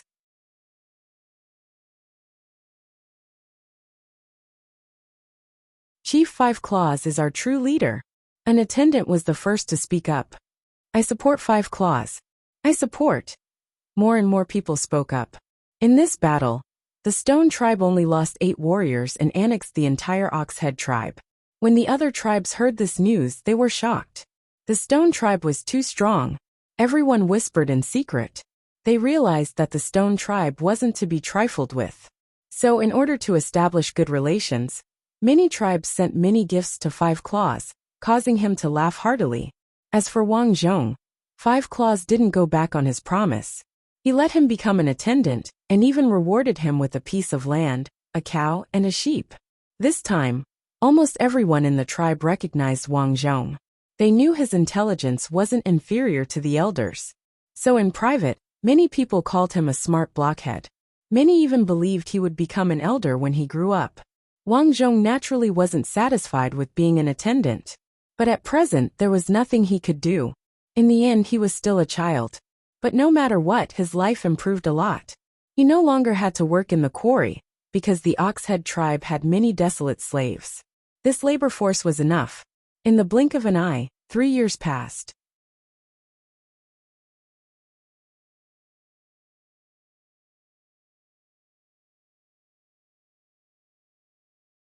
Chapter 63.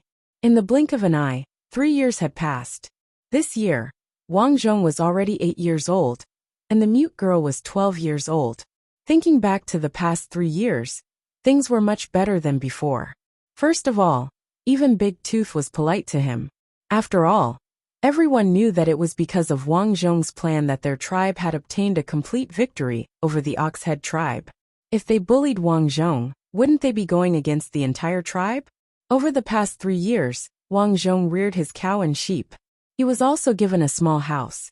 Beside the house, he got someone to help dig a cesspool for him to use as a toilet. He did not need to be like the desolates of the past, who urinated and defecated everywhere. The elder in charge of distributing the land took good care of him.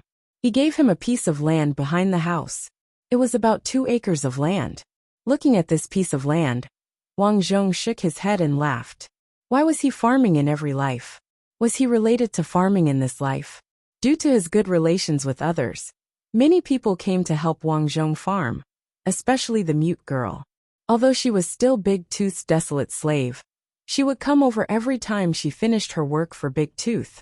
She would also stay there at night. In the first year, the harvest was pretty good. The 2 acres of land were harvested very well under Wang Zhong's care. He could not finish it alone, so he gave his potatoes to many people. He won a lot of praise and gratitude. In the second year, Wang Zhong's cow and ewe gave birth to 2 calves and 5 lambs respectively. His personal wealth increased by several times, attracting the envy of many attendants. Many female attendants secretly wanted to marry Wang Zhong when they grew up. However, they were disappointed that the mute girl would stay at Wang Zhong's house every night. This made them feel very unbalanced. The desolate slaves were not the only ones who liked Wang Zhong. Even the 3 female warriors found Big Tooth and wanted to buy Wang Zhong.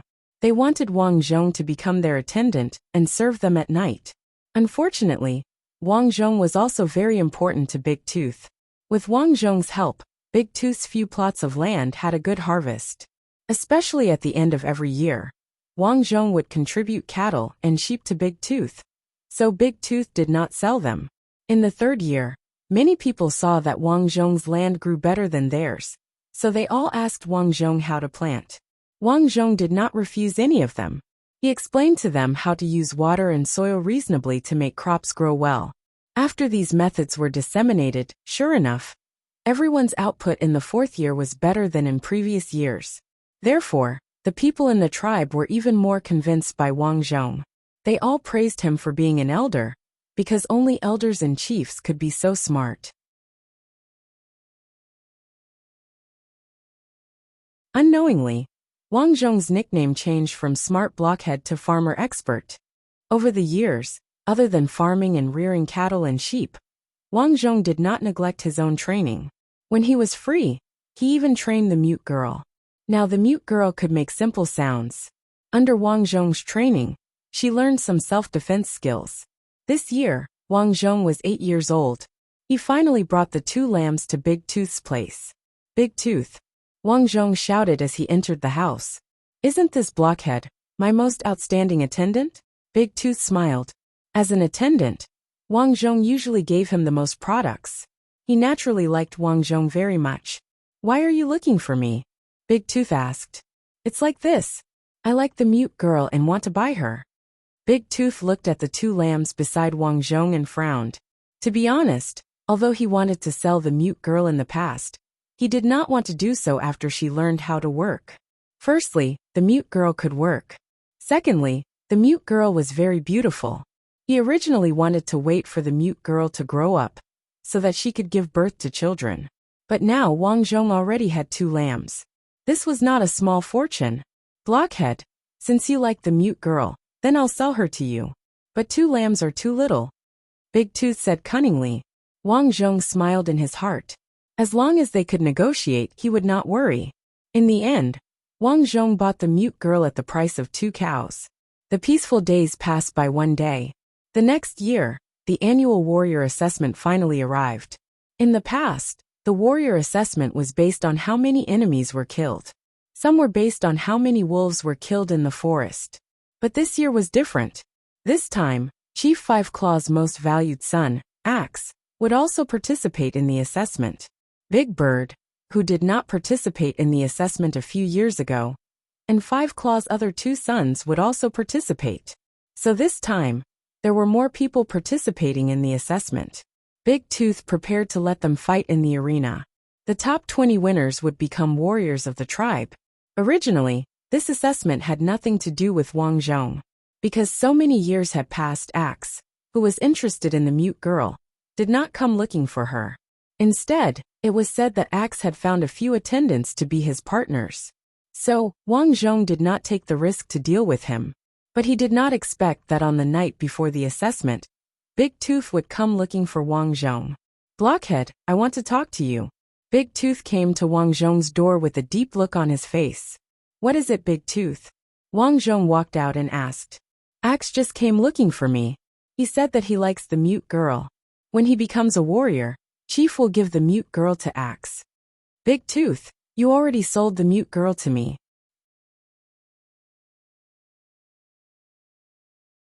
Wang Zhong said in a neither servile nor overbearing tone. So what?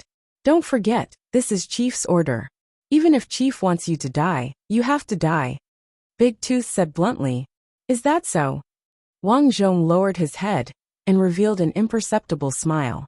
Then what if I let the mute girl become a warrior? There was a rule in the tribe that if a woman wanted to become a warrior, she could not get married before the age of 16. This was to prevent women from losing their ability to fight after giving birth. After becoming a warrior, a woman could decide on her own marriage. She could even have a few slaves or attendants to be her husband, and these people had to be obedient. But although there was this rule, there were not many female warriors in the tribe. There were only 3 of them, and each of them was fat and strong. Every night, they had at least 3 husbands to accompany them.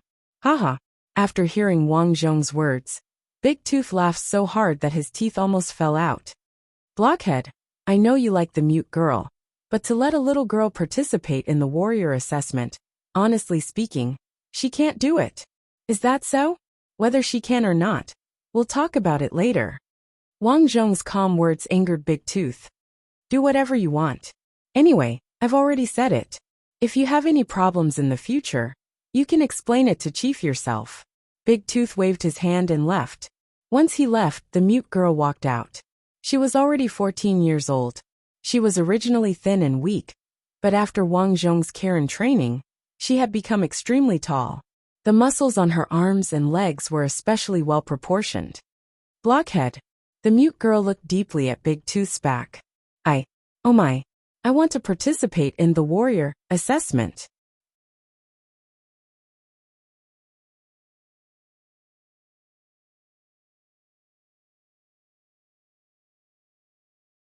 Chapter 64. Woo woo. Woo woo.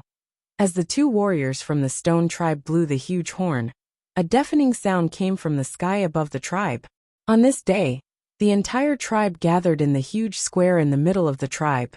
Today was the annual warrior assessment. Every year this year, anyone between the ages of 14 and 16 who had confidence would participate in the assessment. Whoever won the assessment would become a respected warrior.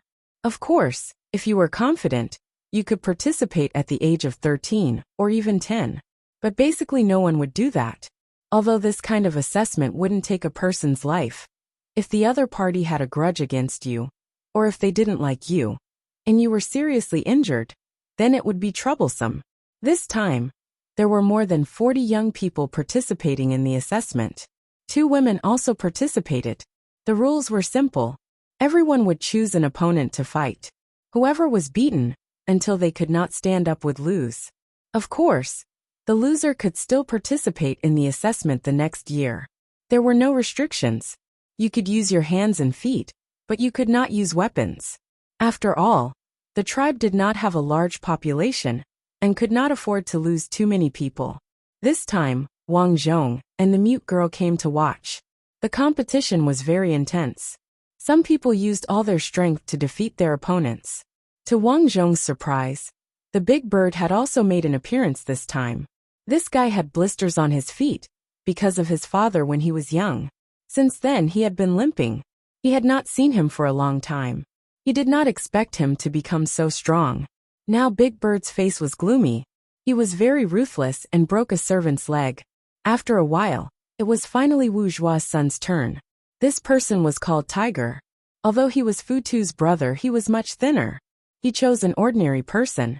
Although he won, no one admired him. This made his face very ugly. Fu Tu finally went up. He could be said to be the strongest person here. As soon as he went up, he pointed at the strongest person and shouted, "Come on." This person's face turned pale. No one wanted to meet Fu Tu, but he had no choice. He also wanted to win and become a warrior. So he gritted his teeth and went up. Almost as soon as they touched, Fu Tu sent him flying with a kick. This person was in so much pain that he rolled on the ground. He could only beg for mercy and admit defeat. Fu Tu, Fu Tu, Fu Tu. A group of Fu Tu's followers shouted excitedly. Five Claws smiled and nodded slightly. He was proud of his son. Wang Zhong glanced at Fu Tu's brothers. Sure enough, their faces were gloomy. This was especially true for Tiger.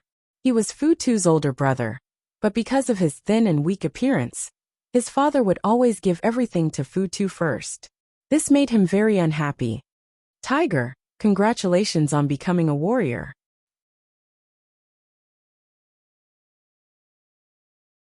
Tiger was thinking about how to win his father's favor when a cold voice came from behind him. Mutu. Tiger recognized Mutu, the famous farmer in the tribe. Although Wang Zhong wasn't even 10 years old, he was already very tall. Many years of farming had made his face no longer tender, and he looked like a little adult.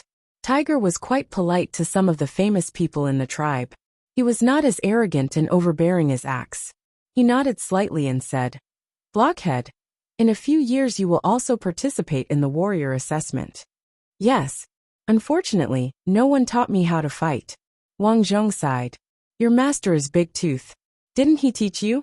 "Big Tooth is old. He only knows how to drink and eat meat." "Blockhead, it's not good for you to talk about your master like that behind his back." "Oh, sorry. It's my fault. But then again, I only said that because I see you as a good friend. Tiger, if possible, teach me how to fight in the future. When I become a warrior, I am willing to pledge my loyalty to you." Wang Zhong emphasized the word "pledge your loyalty." Tiger raised his eyebrows. He was no longer a child. Naturally, he understood the meaning behind Wang Zhong's words. To Tiger, as the eldest son of the chief, what was the most important thing? It was nothing more than his father's position.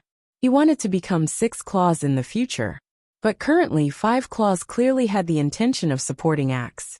He didn't ask much about him, so most of the elders and warriors stood on Axe's side.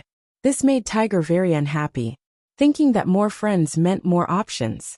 This servant Blockhead was not an ordinary servant. His intelligence was not inferior to those elders. Tiger nodded slightly and said, "Blockhead, if you have any problems in the future, you can come to me." "Got it. There's no need to stay here. Come to my place. I'll treat you to some goat milk wine. I made it myself." "All right." The two of them walked in front, with Tiger's servants and desolate slaves following behind. After entering the house, Wang Zhong took out the goat milk wine he had brewed a few months ago. In fact, he did not know how to brew it in the beginning. Later he learned from some desolate slaves. "Tiger, eat up. This is the mutton soup I made. It's a roasted mutton leg." Wang Zhong's hospitality surprised Tiger. Hence, he got the servants to wait outside while he ate and drank with Wang Zhong. It had to be said that Wang Zhong's culinary skills, which he had honed over several lifetimes, were pretty good. Tiger ate until his mouth was full of oil, and he was very satisfied. After 3 rounds of drinking, Tiger's eyes were hazy from drinking. He also became more talkative. As the two of them chatted, Wang Zhong brought the topic to Axe. "Tiger, It's not that I want to say this, but I really feel that it's unfair for you. As the elder brother, Axe doesn't even look you in the eye. It's really infuriating.